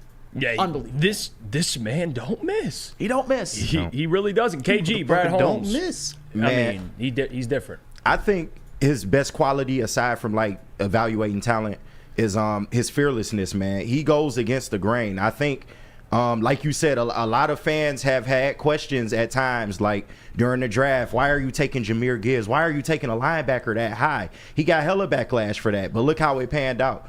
He didn't trade at the deadline. A lot of us are like, what are you doing? You got to have a pass rush. Hey, it all panned out. And it hasn't been perfect, but he's, like you said, he's as close to 100% hit rate as possible. And as somebody that has had to watch regimes, I've sat through Matt Millen, I've sat through Martin Mayhew and Bob Quinn to top it all off. This guy's already the best GM in Lions history, hands down, and you look forward to what he can do down the road, because he has not only repaired this team and facilitated good players, he's also brought our cap down. He's done a lot of things that other GMs have struggled to do here for years, man. So, man, you just got to give it up to him. I'm so happy for him. I've always said the only thing the Lions ever needed was a front office to give a damn, and now you see that passion on his face. He wants it just as much as the players do, and you can't ask for more than that. No, you can't, like that you either have it or you don't. You either have that type of passion or you don't, and Brad Holmes has it. And you see the excitement when he makes a draft pick. Like, the videos of him freaking out when he makes a draft pick. Like, I love that shit. Like, that means he cares. Like, he gives a damn. And he loves his players. And I think Brad Holmes is the perfect man you want representing this organization from a GM standpoint. Perfect guy. Let's go to break. When we come back, I do want to have a little bit of fun here. We're going to talk about Aidan Hutchinson. But I also want to revisit and just digest and look back a little bit. And no, not digest the Black and Mild I just smoked. I'm talking about something else here. I'm talking about looking back to all the people that doubted the Lions. Picked the Rams. There was a lot of them. Surprising. Yeah, KG's right. There was a lot of them. Oh, we got the receipts. And we got those receipts. We're going to find them for you. We're going to go to break. Really quickly, though, got to tell you about our friends over at Big Boy. So let me do that. Wintertime in Detroit is always better with comfort foods from Big Boy. If you got breakfast, they got lunch, they got dinner, and they got dessert. They got it all. Check it out. Also, their new apple pie hotcakes, which are just too good to miss. You want somewhere to celebrate a victory Monday? Well, go over to Big Boy, and they'll hook you up. Top it all off with the new gingerbread shake for dessert. Stop by our local Big Boy today. Savor the heart of home at Big Boy with our all-new down-home comfort dishes. Feast on home-style goodness with our Southern Comfort Chicken Bowl, veal parmigiana, and apple pie hotcakes. The down-home delight doesn't stop there. Potato pancakes are back. Dive into the richness of our perfectly crafted potatoes with our classic potato pancakes and our stuffed potato pancakes. Top off your meal with our new gingerbread shake, a seamless blend of creamy vanilla and sweet gingerbread flavors. Nothing beats the comforting taste of down-home cooking. Enjoy every bite, only at Big Boy. Stop searching for a vehicle and start finding one. Les Stanford Chevrolet Cadillac makes it easy. We harness the power of multiple dealerships and own the biggest selection of GM brands in the area to get you the car you need. With the Les Stanford Group, you'll have access to 4 different dealerships, providing you with more makes, more models, and more choices. We're connected to more than 1,000 vehicles. And with so many high-quality CPO vehicles available, you'll find new car quality at pre-owned prices. You can start and end your search at lesstanford.com today. Woodward Sports' own Tom Mazaway and Sam Stick Day will be hosting our Lions postgame show after every Lions game all season long. Tune into the Woodward Sports YouTube channel for his hot-off-the-press takes, game analysis, and Kool-Aid sipping celebrations. You won't want to miss it. Join Maz, Stick, and special guests each week immediately following every Lions game, exclusively on the WSN YouTube channel. R.I.P. to the same old Lions. Big thanks to Sheila, Brad, and Dan for putting it all to rest. But guess what else has found its grave? That same old rock, paper, scissors. Jack Labrador has revolutionized that old game with 2 new symbols and a franchise-changing 3-point play. Discover the action at jacklabrador.gg and find out why once you go Jack, you never go back. Scan the QR code above. You can play online against a CPU, or you can buy the deck of cards and play with your friends. Shout out to Jack Labrador, by the way. They hooked the boys up with a whole bunch of food, pizza, nice. Whole spread for the boys for the game last night. Shout out to them. Scan the QR code. Thank you. We're back. It's the Morning Woodward Show here on the Woodward Sports Network. And look at that. Marcus Spears, Dan Orlovsky, Laura, I don't know her last name, and Ryan Clark and Mina Kimes. And it's funny because Dan and Mina, I'm not mad, I'm disappointed. Mm-hmm. Because Dan and Mina have been supporting this entire thing really for a majority of the year. And when they got time to put their nuts on the table, in one of the biggest game in franchise, one of the biggest games in franchise history, in modern day franchise history, they tucked their tail and they picked the Rams. They were this close. They were so close. And I know it's hard for Dan Orlovsky because he's picking between, and I love you, Dan, but basically like 2 of his boyfriends. Like he has Matthew Stafford, he has the Lions. He's kind of in a tough one where he's like, well, I'll go with Stafford. Well, you fucked up, Dan. And so did you, Mina. They both did. And I love this, and I said it on the pregame, and I said it on Friday. I love when the Lions are underdogs. Like, not by the line they weren't, but just nationally. Like, betting apps, of course, they were a little bit of a favorite, but just nationally, when everyone's picking the Rams, I love it. I love it so much.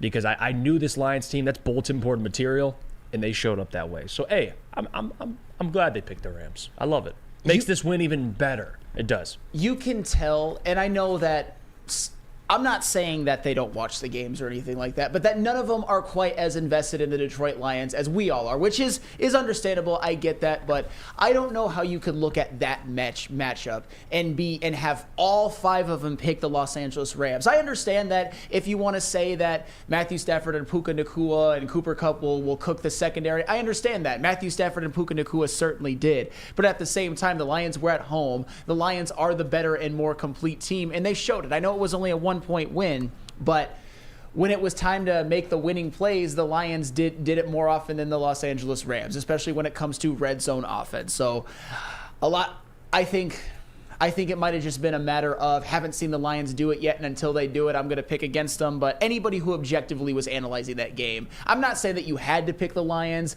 but a clean sweep? Are you kidding me? Dan Orlovsky and Mina Kimes couldn't even give us one? Come on. But that's all right. That's all right. It doesn't matter anymore because the Lions won that game. And I will say they all look stupid. Rex Ryan? Yep. Shout out. Yeah.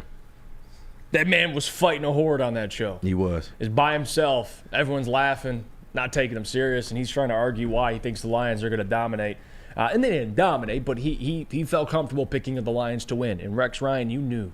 Mm-hmm. Hey, you didn't tuck your tail, Rex Ryan. You stood on business. He did.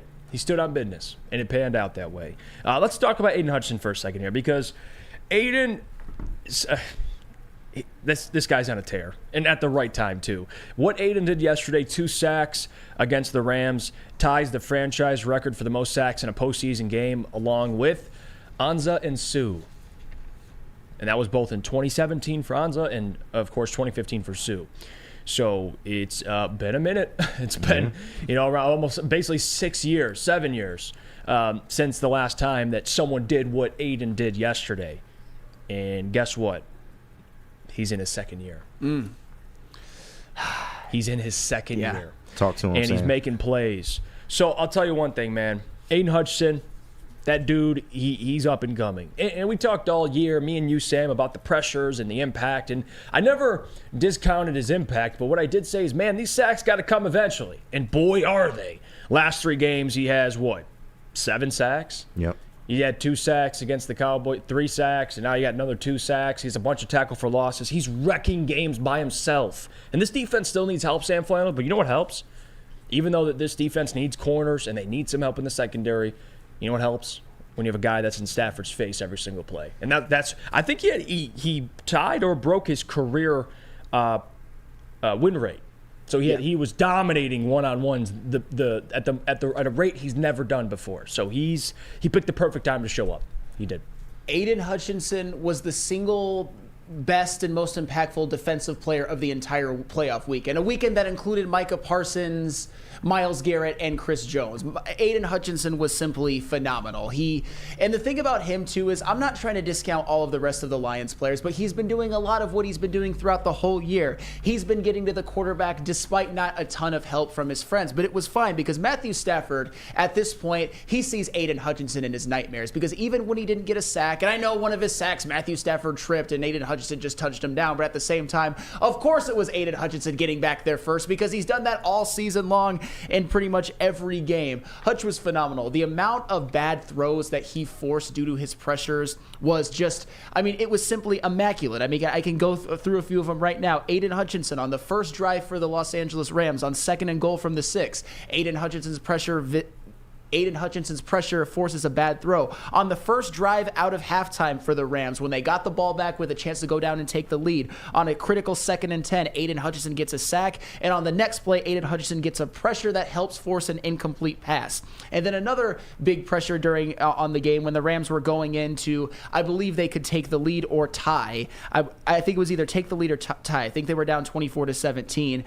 The Rams had a 3rd and 12 in which Aidan Hutchinson's pressure helped force a Stafford throw to Cooper Kupp that was short of the sticks. And then, of course, at the end of the game, when the Rams were driving down the field, when they were already basically at the edge of field goal range, Aidan Hutchinson forced a big holding call on the Rams offensive line that puts it back to 3rd and 14 and forces the Rams out of field goal range. And then, of course, the next play is an incomplete pass from Stafford to Puka Nacua. So Aidan Hutchinson quite simply wrecked that game in so many ways. And as I said before, And I know I had to fight off the horde at some point. This is basically what he's been doing all season long, except now the numbers reflect it a little bit more. We're going to look back at this season, especially if Aidan Hutchinson continues to play well and the Lions continue to win, as a special year, a year in which he played basically all pro caliber football almost for the whole year. Aidan Hutchinson, according to Pro Football Reference, led the NFL in pressures this year. He had 62, the next closest had 50. Hurries, 29, the next closest had 20, and was tied for, and he was tied for the NFL lead in quarterback knockdowns with 21 with Nick Bosa, and he was third in the NFL in quarterback hits with 33, along with 11.5 sacks. Right now, and I know this is going to sound like a strong statement, but I don't give a damn, and I might be high on some Kool-Aid, but we all are to some extent. There is no player I would rather have moving forward on the defensive side of the ball than Aidan Hutchinson. Not one. Not one. Yeah, he's there. Definitely, it's a short list at this point. Like it's not just what he is; it's what he's becoming. Like it's how much better he can get still, and that's what's exciting about this whole thing. People chiming in. Let's see. Brian Ruth says Hutch is now making his stand. Only true special players actually show up, gear up for this time of year. Playoff numbers are any player's legacy. Nobody cares about regular season stats. December counts. Yeah, and he is right. Well, and that's why I say that I think you can now include Aidan Hutchinson into one of the gold jacket guys. I'm not saying nobody on this team is a guaranteed gold jacket at any point, but I think he is one of the four that certainly has that trajectory right now, especially with the way he ended the season, especially with the way that he played in the playoffs. I mean, he was one of the most important factors on why they won that game. And like I said, I'm not trying to take shots at other defensive players, but Aidan Hutchinson had 2 sacks in the game. The rest of the team had 0. He had 5 quarterback hits. The rest of the team had 2. So my point is that Aidan has been doing this all season long, and he's just had some of, I would say, the worst help in terms of the defensive line of any player in the NFL. I'm not saying that Aleem McNeil wasn't very good at times. He also missed a bunch of games. I think he missed 4 and then parts of another one. But the reality is he's been doing it all season long, and now the numbers reflect it. I would say the magnitude of the games reflect it. I mean, the whole nation saw what he did at Dallas with those 3 sacks. The whole nation saw what he did last night at home versus the Los Angeles Rams, in which he completely wrecked that game, was in Matthew Stafford's face all game long, and to me might have been the single biggest reason why you won that game, because he was one of the players who helped impact those red zone throws that Matthew Stafford was missing. So kudos to Hutch. He is going to be one of the best defensive players in the NFL for a very, very long time. Let's head to break here. When we get back, we'll break down a little more of the Dallas Cowboys. I don't know, choking. Yeah. Sounds fun. Yeah. Tomorrow we'll take phone calls. So anybody that wants to share their voice or their opinion on what happened or what transpired yesterday, I don't know. Call in tomorrow. So if you're tuning into the show now and you don't typically tune back in tomorrow and call in. We'll get your thoughts on the game itself. But yeah, let's get into the Cowboys. We'll get into those Texans. Huh? Yeah. Told you about Flacco, didn't I? You did. Turnover's going to come back to bite him in the ass. I got to give you that, yeah. No one saw that. Hey, by the way, the Cowboys, man. Jeez. Oh, let's break it down when we come back. First, though, got to hear about our friends from Swiss Insurance. Do you have football on the brain? If you're not, you are living under a rock, because you got the Michigan National Championship win exactly a week ago today and a Lions playoff win last night. We are all pretty much just on a cloud that I don't think any of us have ever been on in our lives when it comes to football. But if you're feeling that way just like we are, you know what you should do? Shop your home and auto insurance. Shop it like a pro with Swiss Insurance. They cover Woodward Sports Network, and they should be covering you too. Ask for Mark at Swiss Insurance today at swissins.com or call 248-800-4177. Again, that is 248-800-4177, Swiss Insurance. At Planet Fitness, you can get energy without the judgment. Hi, can you help me with this? You don't know how to use it? This is better. Join now through January 12th for just 24 cents down, $10 a month. Never intimidating. Always free fitness training and equipment for every workout. Join today during the Big Fitness Energy Sale for 24 cents down, $10 a month. Cancel anytime. Deal ends Friday, January 12th. Over 50 Metro Detroit locations. Woodward Sports' own Tom Mazaway and Sam Stick Day will be hosting our Lions postgame show after every Lions game all season long. Tune into the Woodward Sports YouTube channel for his hot off the press takes, game analysis, and Kool-Aid sipping celebrations. You won't want to miss it. Join Maz, Stick, and special guests each week immediately following every Lions game, exclusively on the WSN YouTube channel.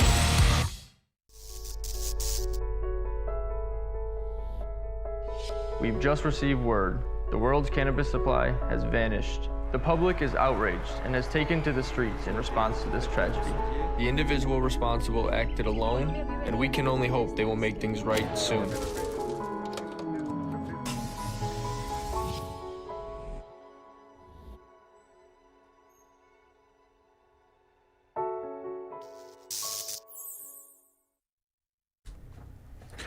Are you tired of wearing the same old Detroit sports merch? Well, it's a new era in sports wearables with new designs, amazing apparel, and the ultimate swag. Check out Woodward Sports' latest gear at woodwardsports.com and click the shop tab. We got hoodies, we got tees, we got hats, and they are all guaranteed to make you look fly and turn heads. Get the latest designs today at woodwardsports.com and click on the shop tab.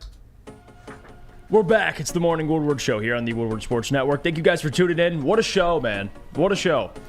Lions beat the Rams, win a playoff game. I don't know, first time in 30 years. They win their division. What an historical season. And I'm so honored to be able to cover it with the help of you guys tuning in, supporting the show.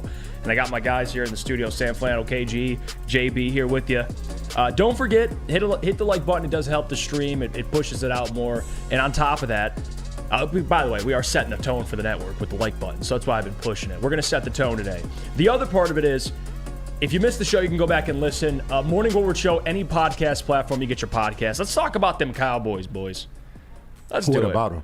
Because these Cowboys, man, they messed around and found out. 3 one-and-done seasons from good old Mike McCarthy. Ship him out of there right now. I don't think he's going to fix them. Something in that organization, it's much deeper than Mike McCarthy. These Cowboys, man. And this is why I had them hired, the Lions hiring the Cowboys from a week-to-week basis, because I could smell something coming. I didn't think they'd lose that game. I thought they'd lose the following game. But, hey, it was even worse than I thought it was, Sam Flannel. Yeah. And Dak Prescott. Yeah. It's regular season Dak Prescott, and then there's postseason Dak Prescott. As you know, I was one of the people that pretty consistently this year had the Cowboys over the Lions in my power rankings, and I could not have been more cartoonishly wrong because the Cowboys, they gagged. This choke job was probably the worst one of them all because they were playing the 7-seed Packers. I think everybody thought, I know you had some reservations and you almost picked the Packers, but I think everyone expected them to at least win this game. I did The too. way that they've been playing at home this year and last year, it seemed like a layup. And one of the reasons I always had the Cowboys over the Lions in my power ranking was because you know that Cowboys defense, it's clearly better than the Lions, and yeah, that Cowboys defense got absolutely shredded by Jordan Love and Romeo Doubs, of course, and guys like Luke Musgrave and Aaron Jones running the football, and it certainly didn't help when Dak Prescott throws a couple of picks, including one that's taken back for a touchdown on a drive in which the Cowboys could have actually gotten back in the game. Instead, it extended the Packers lead to 27-0. And I was always one of those people who got a little bit annoyed with Lions fans talking too much shit to the Cowboys, calling them the Cowgirls, calling Dak Prescott trash and Jared Goff elite. But you know what? Talk all the shit you want. Today and forevermore, he has reigned Dakota Prescott, and he's mid. That was terrible. That was absolutely awful. Did Sam just call Dakota mid? Yeah. You went there. I did. Dude, he was awful. He was. And I know he was. I understand he had a great regular season. Yeah. But that was just such a... It was a gag. The Cowboys gagged on their own. Well, I'm not going to go there. That's a little bit too... That's a little bit... I'll speak your bias. All right, no, but they did. It was... Of all the times the Cowboys choked, this is the chokiest of them all. Just... as bad as it can possibly be. I can't imagine being a Cowboys fan right now. Yeah, no, I mean, it's not just losing, it's how they lost. Like, you gave up almost a 50 burger with the help, of course, of Dak Prescott, throwing a pick six, but yeah. Also Jordan Love throwing 3 TD passes and only having 5 incompletions. Like, Jordan Love, They might have something in Green Bay. Is that weird to say? He's a stud. Is that weird to say? Is Dallas that bad, or is Jordan Love that good? I think both can be true. I don't think Jordan Love is like, I think he's good, and they definitely have a guy they want to keep around. But I think it's more of that Dallas defense. They're just soft. Like Aaron Jones looked like 2 years ago. Aaron Jones. Yeah, that was weird. He ran all over him. That was weird. So it's a little bit of both, I would say. But if you do want to see a Cowboys fan.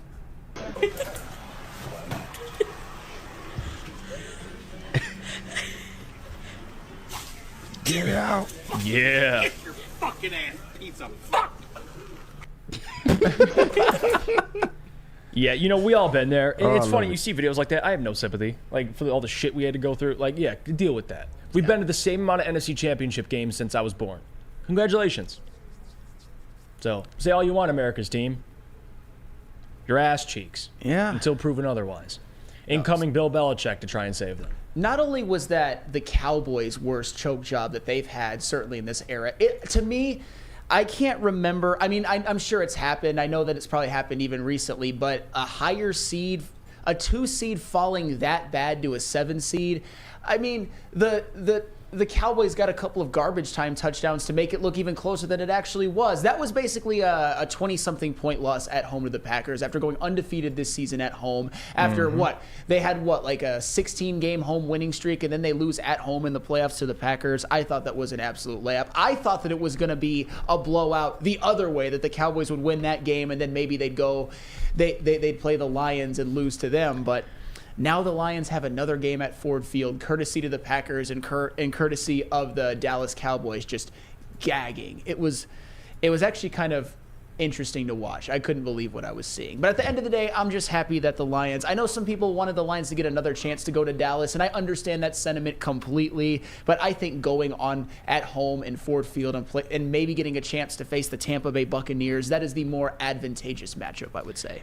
And I will say, and I like this comment, Paul Thomas, Matt LaFleur is one of the most underrated coaches in the NFL. And I know he gets a lot of flack, too. From Lucas. Lucas and Easy. Because I've had LaFleur's back. Because you look at LaFleur with Aaron Rodgers, and he's like, well, he's an Aaron Rodgers merchant. I don't know. Jordan Love looks pretty good. So is he a Jordan Love merchant, too? Like, when are we going to stop doing this? Like, Matt LaFleur's a good coach. He is. Dan Campbell's, hey, I'll take Dan. But Matt LaFleur, he is a good coach. I think he's doing a great job with Jordan Love. Jordan Love is, as you look at the second half, Jordan Love of this season, he's playing really well. There were sorry. Go on. There were so many people at the beginning of the year, and I understand it for the record, because why would you not feel this way? That we're just basically putting Jordan Love's tombstone up and shoveling dirt on his professional grave at that point. And the fact that he's turned into, the season that he had this year was actually pretty spectacular. He had more touchdown passes than Jared Goff. I'm not saying he's better than Jared Goff, but at the end of the day, he had a damn good year. You can't deny that. And I think Matt LaFleur, as an offensive-minded coach, maybe he's Jordan Love's version of Ben Johnson. I know that sounds a little, but at the end of the day, though, he is a damn good offensive mind. And even Aaron Rodgers got some of the best years of his life with Matt LaFleur as the head coach, because at the end of the McCarthy era, even though Aaron Rodgers had a couple injuries, the Packers were pretty mid at sometimes. They even missed the playoffs one year with Aaron starting the whole season, and then Matt LaFleur comes along and they're win 13 games every single year. Right. And then, of course, last year they took a step back, and then this year with Jordan Love, what do you have, 32 touchdown passes in the regular season, and then he put up 3 and no picks against the Cowboys. Against the Cowboys that had Micah Parsons and Deron Bland. Who could have saw that coming? Nobody. I'll tell you that. You know who else nobody saw coming, except for a couple guys. Maybe not Lucas Klotz. Sorry, Lucas. C.J. Stroud. He's damn. He's the real deal. He's the real deal. And I love C.J. coming out. Like we all did. Everyone did except for Lucas. Even though I love him, and he admits he's wrong. He likes CJ now. Listen, you're gonna get things wrong. I'm not gonna keep holding that against Lucas, but I just like to tease him. So I'm gonna mention he didn't like CJ because he's from Toledo. So he's an Ohio State fan, and CJ didn't have the success in college. So hey, Lucas had his opinion. But C.J. Stroud is blowing everybody away. I don't think anybody thought he'd be this good. We all knew he'd be good, but this is like historically great. What he's doing his rookie season, being one of the youngest players, I think the youngest ever to win a playoff game. Houston wins a playoff game for the first time since 2019, I believe it was. 16 of 21, 274 yards and 3 touchdown passes. Had a very similar game than Love, to be honest with you, at least in terms of the numbers. And you look at the throws CJ was making all over the field, didn't matter. Back shoulder, beautiful, just nukes. I mean, you're watching when him throw the football, you're like, it's like watching a bird fly across the sky. You're like, this is magnificent. Oh, yeah. CJ's special. And when we talked about this matchup, I know the inexperience might have scared people from picking the Texans, but I just knew that Flacco in this experiment, he throws 40, 50 times a game, always has 1 or 2 turnovers. In the playoffs, they count twice as much. Turnovers mean that much more, and I knew that the Browns, they would catch up to them. That's why I went with the Texans, and rightfully so. They won, 45-14, sprinkling some pick sixes. Jeez. Guy's a stud. Many things can be true and about D'Amico that Ryans, game. by the way. Yes. Another stud. And I have to give you credit on this one. You were all over the Joe Flacco has thrown a lot of picks in the regular season, despite also slinging around and throwing a lot of touchdowns as well. And in this game, the picks were both returned for a touchdown, and that was basically the death nail for the Cleveland Browns. So you were right. I thought that Joe Flacco was going to show up, and he did not. As far as C.J. Stroud goes, C.J. Stroud's the best rookie quarterback of all time. I think with that performance in that playoff game, that pretty much cements his case as having the best rookie season ever. I don't think anybody necessarily expected all of this. I thought that he would be good as well. And shout out to my guy Nico Collins, by the way, because I get a lot of things wrong, but I was right about Nico Collins. You were. And I'll pat myself on the back for that, not to take a victory lap. But they've kind of developed that chemistry as like the star quarterback and number 1 wide receiver. And the other thing that's been so impressive is they did that all without Tank Dell, who had also developed into maybe a borderline up-and-coming star as well. So shout out to the Houston Texans. I was wrong. I picked the Browns, and shoot, I'll tell you what, and I know it's not set in stone yet. The Steelers could upset the Bills, but I don't necessarily see that happening. Baltimore better look out. With Lamar Jackson's playoff demons and all that. And in Houston, when you're a young team, and this applies to the Packers as well, sometimes when you're young, you just don't know any better, and that benefits you in the postseason. Like, they don't know any better. They're just playing for fun. House money. And like, that's dangerous. Like, same with the Packers. Look at them. You're one of the youngest teams I think the youngest team in the playoffs. They just walked in, hey, we're here. We're having fun. There's no way they go into San Francisco and win, right? Like, oh. And that's talking about these playoffs have been great. They really have. I mean, you have Kansas City. They took care of the Dolphins. We knew that because of the weather. There's no way anything below 70, Miami can't win. It's proven. Did we all know that, though, or was I hearing all season long about how the Chiefs were ass cheeks and were basically overrated, and Patrick Mahomes was overrated, and Andy Reid lost his touch and all of that? And I get it. And I know people are going to say, oh, here comes Chiefs fan Sam, which is false, by the way. They've just always been my second team when the Lions weren't good since they got Patrick Mahomes. But now the Lions are good. I would love nothing more than the Lions to vanquish them in the Super Bowl. But the reality is that when you...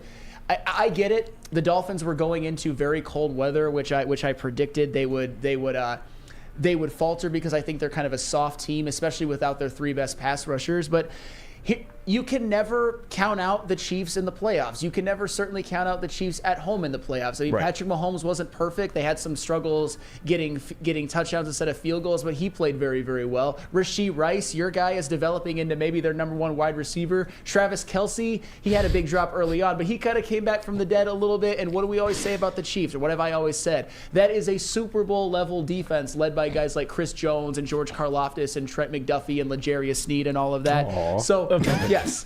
The Kansas City Chiefs are for real, and I still believe they could represent the AFC in the Super Bowl. Look at this comment, Steve DeYoung. Taylor Swift sucked the talent out of Kelce. That's aggressive.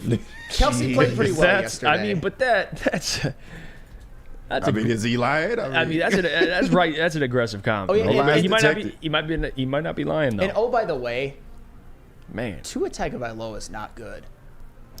He's not good. Yeah, well, and I know, and I get it. He had a good year, but he merchanded a lot of his stats at home against bad teams. Mm-hmm. Tua and that whole Miami Dolphins team is soft. And going from Miami to one of the coldest games in NFL history, that is going to be tough. I understand that, but they could only manage 7 points. They basically looked like they quit at the end of the game. And Tua Tagovailoa is what... How would I say that? Uh-oh. Is what Jared Goff haters think that he is.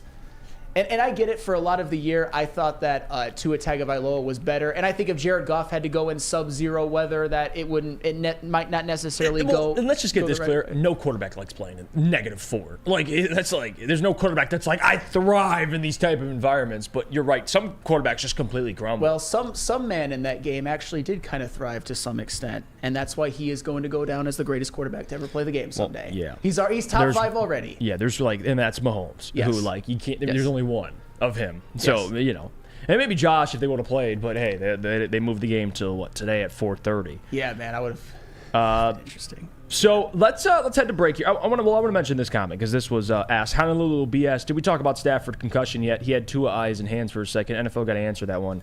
Yeah, Stafford was out cold. If you guys want to take a look, he was out cold. Look at that. Yeah, come on. Yeah, something was wrong at that point. I was surprised he came back. I was too. I don't know how that's even permitted. I don't. And I know he of course when you wake up, if you guys have had a concussion, you get up, you're like, I'm good, I'm straight. There's no way though the trainers are like, yeah, this guy's okay. Then the crazy part, they took Puka out later on, but didn't take Stafford out. It was crazy. Yeah, it's just confusing. But he finished the game, and I know he hit his finger on Lee McNeil's helmet, which messed him up. I'm not gonna lie to you guys, and this is my little venting session to everyone listening, and tell me if you're with me or not. And I know if you guys can answer too. I saw a side of myself yesterday watching that game that I never want to see again. When what happened? No, it's bad. You was on your Sam Flannel. Yeah. No, KG, bad. I'm talking Tyler Higbee gets hit and I'm getting up screaming, going, yeah. Effed up shit. That was a rough hit, and also Kirby is taking some heat online about it as well too from Rams fans. But he's apologized and he said he doesn't mean to go out there and hurt anyone. He has no ill will for Tyler Higbee or anything like that. But I mean, it is football, so I can't. Yeah, I can't be upset. I turned into a sicko, just like a complete sicko. And I don't know if it's just me, or if Lions fans can relate. Well, Kirby Joseph, by the way, that's how you're supposed to hit players now. Sorry, NFL made it that way. I mean, if you want to cry, go cry to Roger. So it's not Kirby's fault. That's how they want guys to hit. You hit too high, you get fined. Well, he doesn't want to get fined, so he goes low. Well, you blow his kneecap off. Took a kneecap with him on the way out. What do you want him to do? Yeah. Dan Campbell did say bite kneecaps off, so. Yeah, and I'm sitting there, going, yeah, big boy football. Tyler Higbee's holding his knee. And I'm thinking, shit. And maybe I should, fuck it. And then Matthew Stafford got knocked out cold. And I'm getting up going, yeah. Come on, Carson Wentz. Come out here. Yeah. Come out here. Even though, listen, I love Stafford, but I don't know what got into me yesterday. It was a side of me, KG, that I didn't see before. I'm not mad at you. And that's that Lions fan. That's what I'm talking about when I say Ford Field, I think, is the toughest place to play. Not with conditions, because Arrowhead, that's tough to play in -4. But in terms of these fans, I'm a pretty cool, calm, collected guy. But I can't. If I was at the field, I would have been yelling out shit that I would hope no one visualize you at home. Yeah, I would be yelling stuff that I wouldn't want even televised or anyone to see. So that's why I think Ford Field, these fans are starving, and even I felt that watching the game. I didn't give a shit. This was war.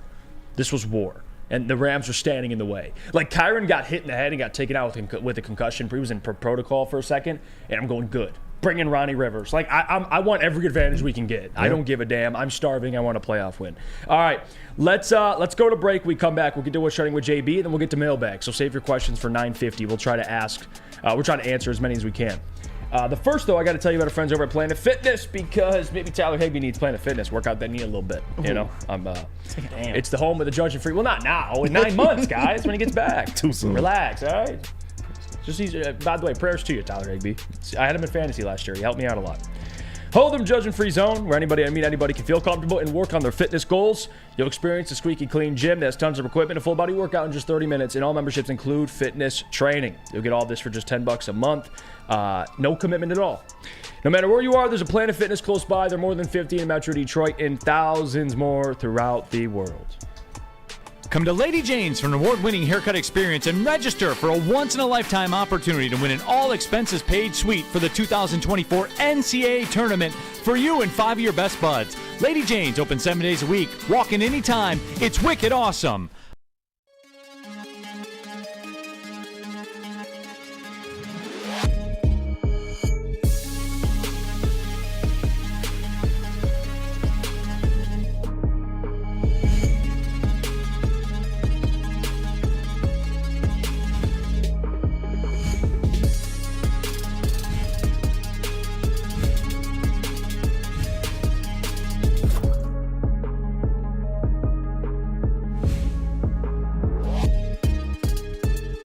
Your home is your most important asset. Flexibility in the sales process is key. When you work with Mark White and Associates, you can cancel at any time, for any reason, without penalty. Speaking of flexibility, check this out. Who you work with matters. Hire the best broker in the game.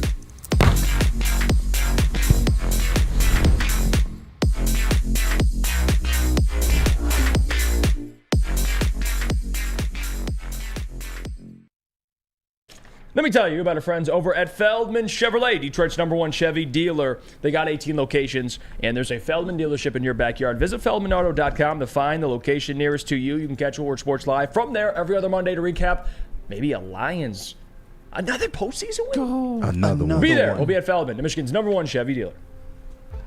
Man, I'm a sick bastard, man. I'll admit it. Like, I'll say it. I'm not going to hide it. Hey. Stand on business. I'll stand on it. Yeah, like I don't want to see that side of you ever again. I'll see it next Sunday at 3 o'clock. But until then, I'm cool. I'm chilling. I just finished, my Black and Mild. I'm hanging out. We got the boys here, Sam Flannel, KG, JB. Welcome to the show, everybody. I'm happy you guys are here. Let's get into it. Check the watches if you got one. Check the clocks in your household or at work. It's time for What's Trending with JB. Jay Bizzle. Hey. Jay Bizzle, what do you got for us? First and foremost, shout out to the Bullseye event group. I went down there yesterday to hang out with the boys. And Shout out. I must say, it is an amazing time. You got the DJs, you got games going, you got the full spread of food, unlimited drinks. They even had the game on, too. And I'll tell you this. It was Dallas versus Green Bay, and every single time Green Bay scored, you could hear the entire room just yelling like crazy. I've never seen Lions fans actually cheer for the Packers. Yeah, that's nuts. But, that's wild. Hey, I mean, it happened. It happened. It is what it is. But as you said earlier, the Browns and the Texans game didn't go as well as they would hope to go. And, in the second half, hey, you know what? Maybe they were thinking about the offseason because someone caught a picture of this. Someone had a bag of the sticky icky on the sideline, and they were just preparing for the offseason. Yeah, that's all they were doing. I can't really complain about just on that. the sideline like Is that like it's either A, it's what I think it is, or it's B. I'm gonna go like best case scenario. Maybe it's some I don't know, sunflower seeds or something. Nah. Those some strong ass I sunflower seeds.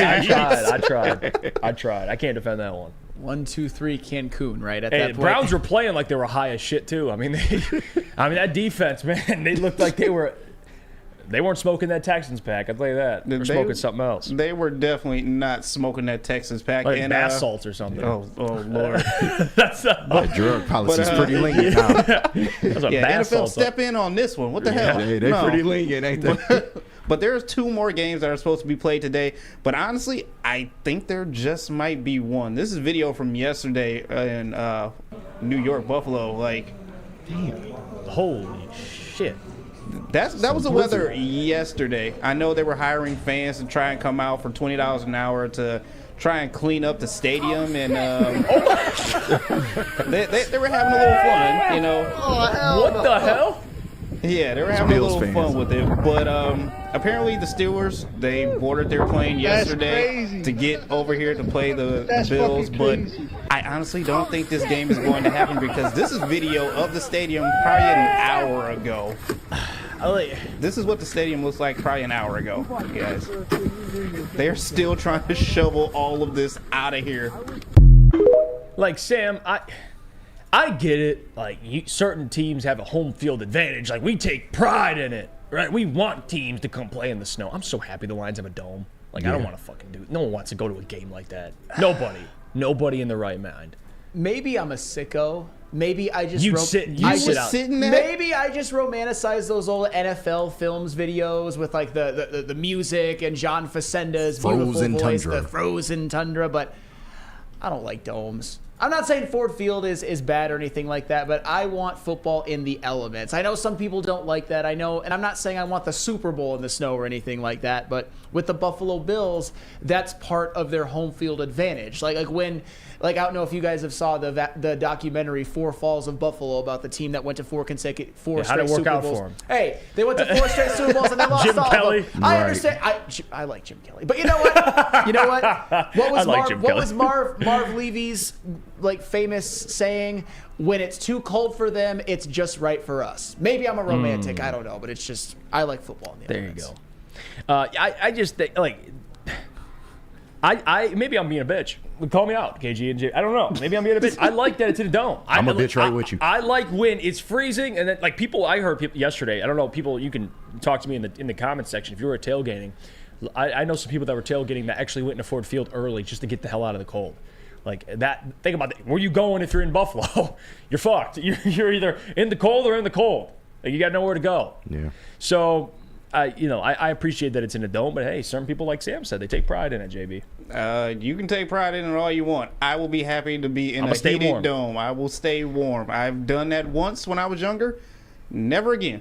Never again. Yeah. But lastly, if there had to be any more of a pausable moment on NFL TV, this was it. Is far and away the best defense that Patrick Mahomes has had, right? I mean, is it possible that they could ride the D?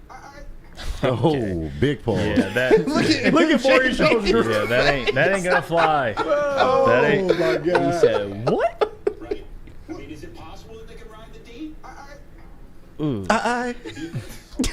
Hey, that's almost as bad as Chris Sims tweeting last night. I've been hard on the Lions D, but tonight came to them. Jesus. Oh my God. Why? He said he verbatim tweeted, "I've been hard on the Lions D, but tonight came down to them coming up big in the red zone." Jesus. Where's the remote? Like, so much like better. pause. Like, you didn't like type that and be like, "Shit, that sounds." Sus. Man said I've been hard on the Lions D. Yeah. Yeah, I bet he has. That is. I bet he has. I bet Chris you have Sims. Chris Sims. You sicko. Hey. Oh my God. Another one that picked the Rams. Like I said, that was another terrible moment and a bad Chris moment for Sims. NFL TV. And by the way, that's it for what's trending. Back to you guys. Chris Sims, you deserve that. You deserve to type some sus shit because you picked the Rams. Yeah. All right? So I have no sympathy Him for and you. Mike Florio, they can go to hell. Yeah, keep being. Well, no, that sounds weird. Nah, never mind. I was gonna say keep being hard on the Lions D, but I'm like, wait, hold on. You know you Mr. Pausable I'll yourself. pause. Don't Shit. do that. All right, Pause. yeah, you got me. Nah, Chris Sims, nope, I'm not walking in that door. You opened it, I'm staying out of it. All right, let's go to let's go to break. When we come back, we'll get to mailbag. Maybe we'll even pick a little winner. Bucks and Eagles tonight, and Bills and Steelers. We'll pick if they play. Yeah, if they play. Yeah. Like, I'll watch it in my house with heat. Like all the fans going out there, man. God bless you. First, though, got to tell you about our friends over at Hamlin Pub. Let me do that. Have you ever wanted to be at a bar where you're known as a regular? We have just a place for you, and it's Hamlin Pub. They got 7 locations, and you can join the rest of your friends. Go up to Hamlin Pub, have their delicious wings, and enjoy any sporting event you want. They got it all over at Hamlin Pub. Game day specials starting at $8. Experience your new favorite pub for all things sports. Since the dawn of moving people, Chevrolet has led the way. The world of transportation is changing. At Feldman Chevrolet, we are leading the charge forward. With every electric vehicle, every mile traveled, one Feldman at a time. The company that puts more Chevys on Michigan roads is now the #1 name for Chevy electric vehicles. Now, coming to Woodward Sports, Woodward and Main Street, the Woodward Sports Network Detroit Lions Show. Let's go! Catch Gabrielle D. Phillips, Matt Broder, and Terry Foster for all the latest news on your Detroit Lions every week. Only on the Woodward Sports Network YouTube channel and woodwardsports.com. Planet Fitness, you can get energy without the judgment. Hi, can you help me with this? You don't know how to use it? This is better. Join now through January 12th for just 24 cents down, $10 a month. Never intimidating. Always free fitness training and equipment for every workout. Join today during the Big Fitness Energy Sale for 24 cents down, $10 a month. Cancel anytime. Deal ends Friday, January 12th. Over 50 Metro Detroit locations. Yes, Premier Pet. Ooh. I might have to give my orange cat Milo and my golden retriever Jake some extra treats because I'm feeling so good because the Lions just won a playoff game right after Michigan wins a national championship. But you can give your pet the best like I give my pet the best. Premier Pet Supply is hands down Michigan's best pet store. Same prices and all the conveniences of the online and big box retailers with one major difference. Family and locally owned and operated for 30 plus years. Over 60 brands of food with nutrition experts to help you. Same day, local, curbside, and home home delivery. Premier Pet Supply, give your pet the best. Visit their website at premierpetsupply.com. We're back. Oh, my goodness. What a great day. Oh, yeah. What a great day. It's going to be a great week because guess what? We have another game to preview this week. So stick around. Come back. Tuesday, Wednesday, Thursday, Friday. All week we'll be having special guests on. We'll be talking about the game upcoming this weekend. Thank you guys for choosing us this morning, man. You have no idea how much that means to us. It really does. Nobody donated $2. He says, we won a playoff game. Go Lions. Shout out to you, Nobody. Appreciate you, man. You're always in the chat. So got a lot of love for you. Let's start really quickly. We'll get to mailbag in a second because there are great questions coming in I want to answer. But let's just go around the room and give some quick picks. We'll go Bills, Steelers. Give your pick and why quickly, and we'll move on. No, I think the Bills murder the Steelers. You do? Yeah. I think I'm kind of with you. Yeah, the Steelers don't have T.J. Watt. I think Josh Allen has a great game, and it's Mason Rudolph on the other side. And even though Najee Harris and Jalen Warren, they're actually a pretty good duo, I don't think they'll be able to run the ball consistently. Give me the Bills at home in a pretty decisive win. Yeah, I'm gonna go Bills too. I think it could get ugly, but I just think Josh Allen with his legs, like he's gonna thrive in that type of weather. Like him running around, making plays. Give me the Bills. What about you, JB? Yeah, I gotta agree. I mean, the weather does not look great over there, but I still think, as Sam said, hey, the Bills thrive in this type of thing. So give me the Bills as well, but it'll be a very low scoring game. So I couldn't even tell you a score prediction right now. Hell, it might be 9-3. Yeah, clean sweep for me.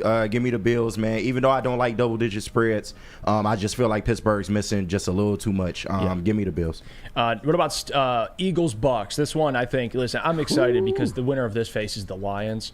And they're going to get the Eagles team that's struggling, has a bad secondary, and their DC's Matt Patricia. So not only do we get to beat Matthew Stafford, but you have a chance to beat Matt Patricia on your way to an NFC title game. So how poetic is that? But I'll start. I want to go Bucks because I think Baker's cooking. So I can smell it. Do it. It smells good. I don't know what he's cooking up, Baker. He's got something cooking. And they're at home. Yeah, give me Baker.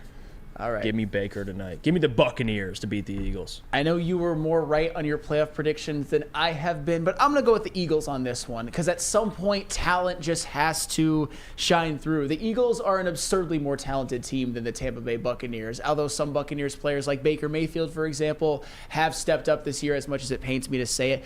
But I think the Eagles win this one. I think they get back to their roots. I think they can run the football, and I think Jalen Hurts. Give me a turnover-free game. Give me the Eagles because I just cannot stand Baker Mayfield winning playoff games. I hate that guy. JB? Hey, look, it's been a wild card weekend. We weren't expecting the Packers to beat the Cowboys, but let Baker cook. Give me the Bucks on this. Yes, I love it. Give me the Bucks. Hey, man. Baker's done it once. He can do it again. There you go. Baker Mayfield and the Bucks get this one. Upset alert. Also, A.J. Brown, I don't think he's playing in this game. Yeah, I don't think so and just Philly has not been the same team. They are clearly something's wrong with them internally. I don't think they can recover at this point. The bottoms fell out, so give me the Bucks, man. Yeah, injuries like Jalen Hurts banged up, A.J. Brown out. That secondary is atrocious. Devontae Smith legacy game. Yeah, I guess you're going to need it, Sam, to get a victory. Better hope. But let's get to mailbag, though. There you have it. Those are our picks. We'll start us off with Jake's question here. Mail sack, Michigan Natty, Lions playoff win, Saban retires, Cowboys embarrassment. Best week of football ever? It's up there. Michigan winning a national championship and the Lions winning a playoff game at home for the first time in 30 years. Yeah, this ranks up there. Best football week ever. Yeah, I would agree. No question. Yep. Let's see. Greg says, who do we want to win, Philly or Tampa? Now, who do you want versus who do you think is maybe a little different? Who do I want? I mean, I would like the Bucs because I think it's a better matchup. Even though Mike Evans and Chris Godwin against the secondary is a whole other thing, but they've already beaten the Bucs. But also, there's a part of me that kind of wants the Eagles. I just like that storyline. I want to beat Matt Patricia. I want him to be at Ford Field, looking around, going, "Shit, I fucked this up, didn't I? Yeah. Look at this place. They're thriving after me. I left. There's part of me that wants that. Storyline purposes, I'll go Eagles. But if we're talking just football, I'll take the Bucs. I would probably take the Bucs as well, although the Matt Patricia factor, the fact that the Eagles... And DeAndre Swift returning. I would love to stop him right in his tracks, Yeah, the fact that the Eagles, their defense has just been so bad this year. I'd probably still take the Bucs because I think they are probably among the least talented teams in the playoffs. I mean, they were expected to be bottom feeders in their own division, and they won a crappy division. But at the same time, they got some decent players, especially on defense, like Antoine Winfield Jr. That guy's an absolute stud. But I would rather play the Bucks just because I think the Lions have a talent gap. Yeah. That I don't even know if they have a talent gap over the Eagles. The Eagles just haven't put it together this year. Yeah, and you got C.J. Gardner-Johnson, facing the Eagles. Like, I love the stories. A lot of stories. The Eagles would be a good one. Exercise a lot of demons in one season. Yeah, like That'd be especially crazy. like our jobs to talk about it. I would selfishly like that Eagles game because it'd give us so much more to cover. But if we're talking just, hey, you want to win? I want the easiest matchup. Yeah. Get to the NFC Championship. Yeah, That's all I care about. I'm with you, KG. Would you go Bucks too? Yeah. Okay. Yeah, we're on the same page there. Let's see here. A couple questions, and then we'll get out of here. We started a little late, so I don't mind going over. Fuck it. Hey, they won a playoff game. I don't give a damn. Let's see here. Next question. Okay, mailbag. Same question, actually. Who do you want to face? Bucks or Eagles? We already answered that one. A lot of questions, actually, asking that same question. Let's see. I saw a question here.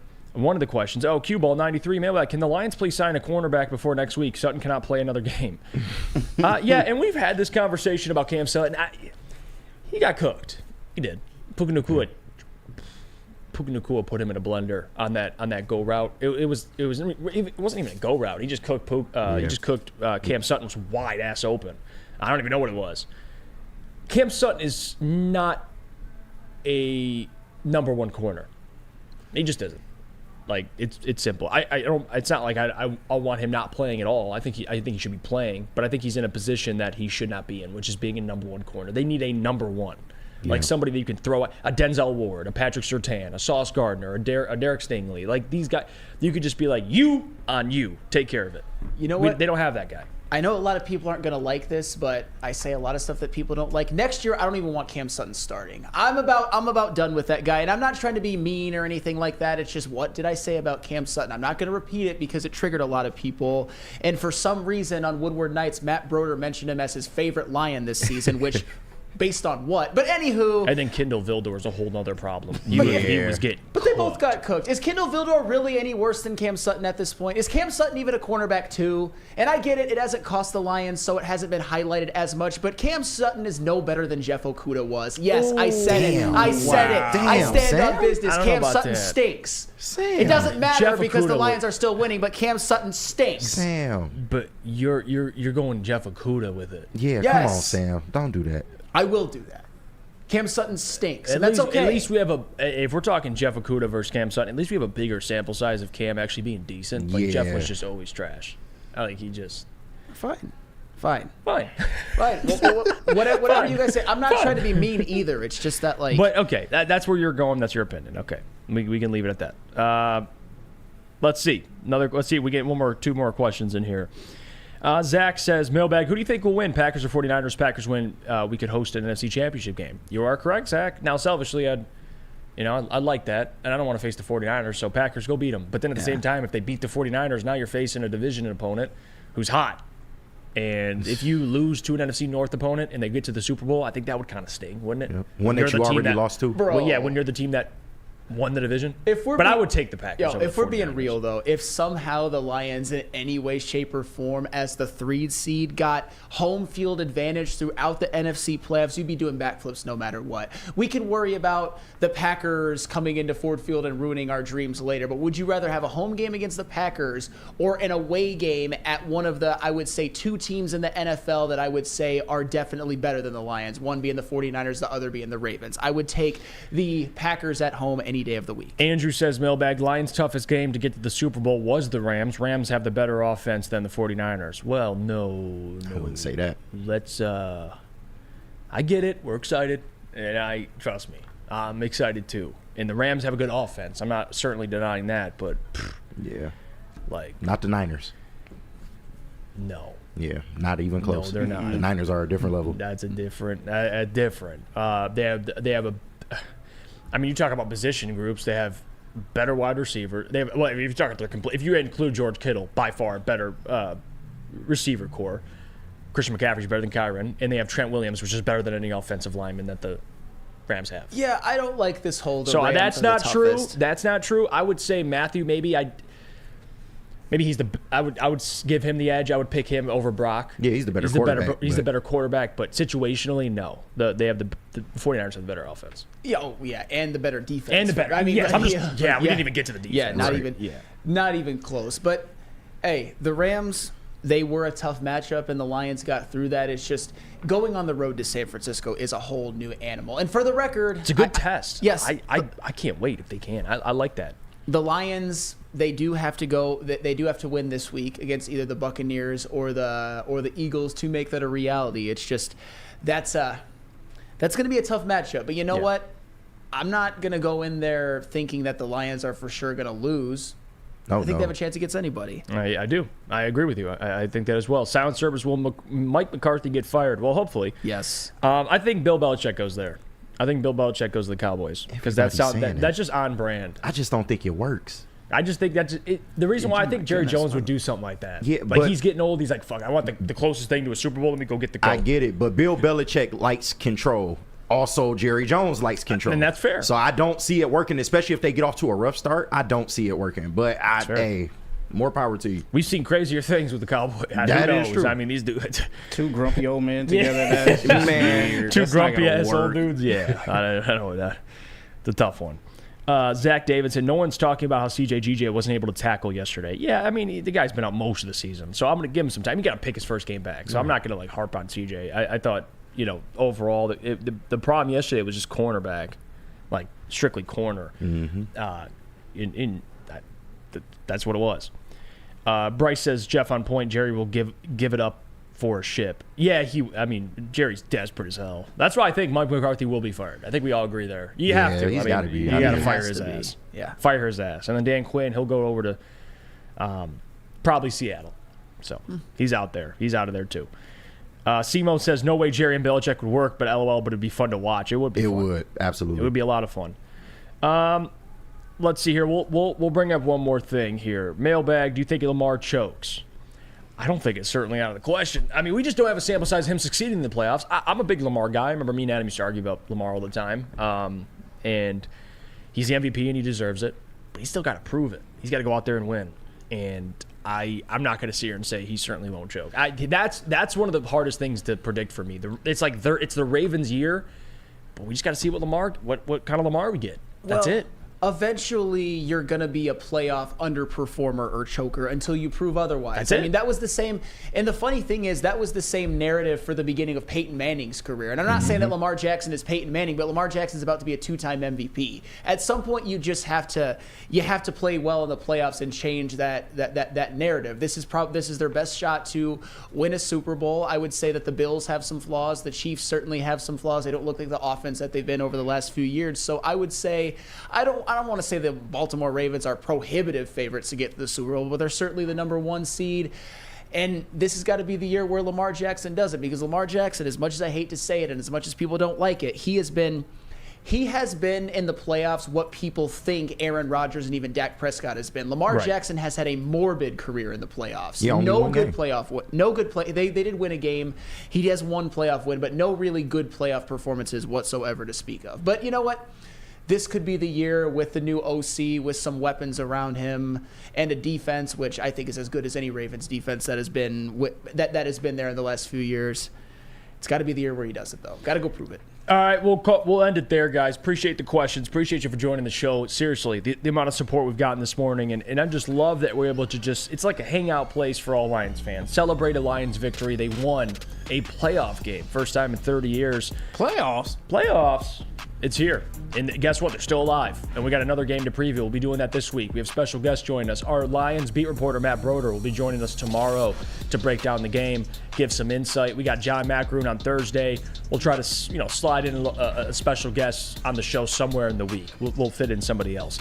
But until tomorrow, appreciate you guys. Big G Energy, Ermanni Edwards with Maz. Yeah, I think I'm the only person who does this, by the way. I think Shouts out other shows. Well, no, Neil does sometimes. Does he? Yeah. Probably not the morning show, but... yeah, definitely not the morning show. It's all right. I like being the underdog. All right, yeah. Ermanni Edwards with Maz, Heavyweights, and Woodward Nights. Check them all out. We'll see you guys tomorrow. Until then, go Lions, and fuck the Cowboys. Deuces. He's thinking like a man. sheet music to Mr. McMahon. Sean is knocked out. The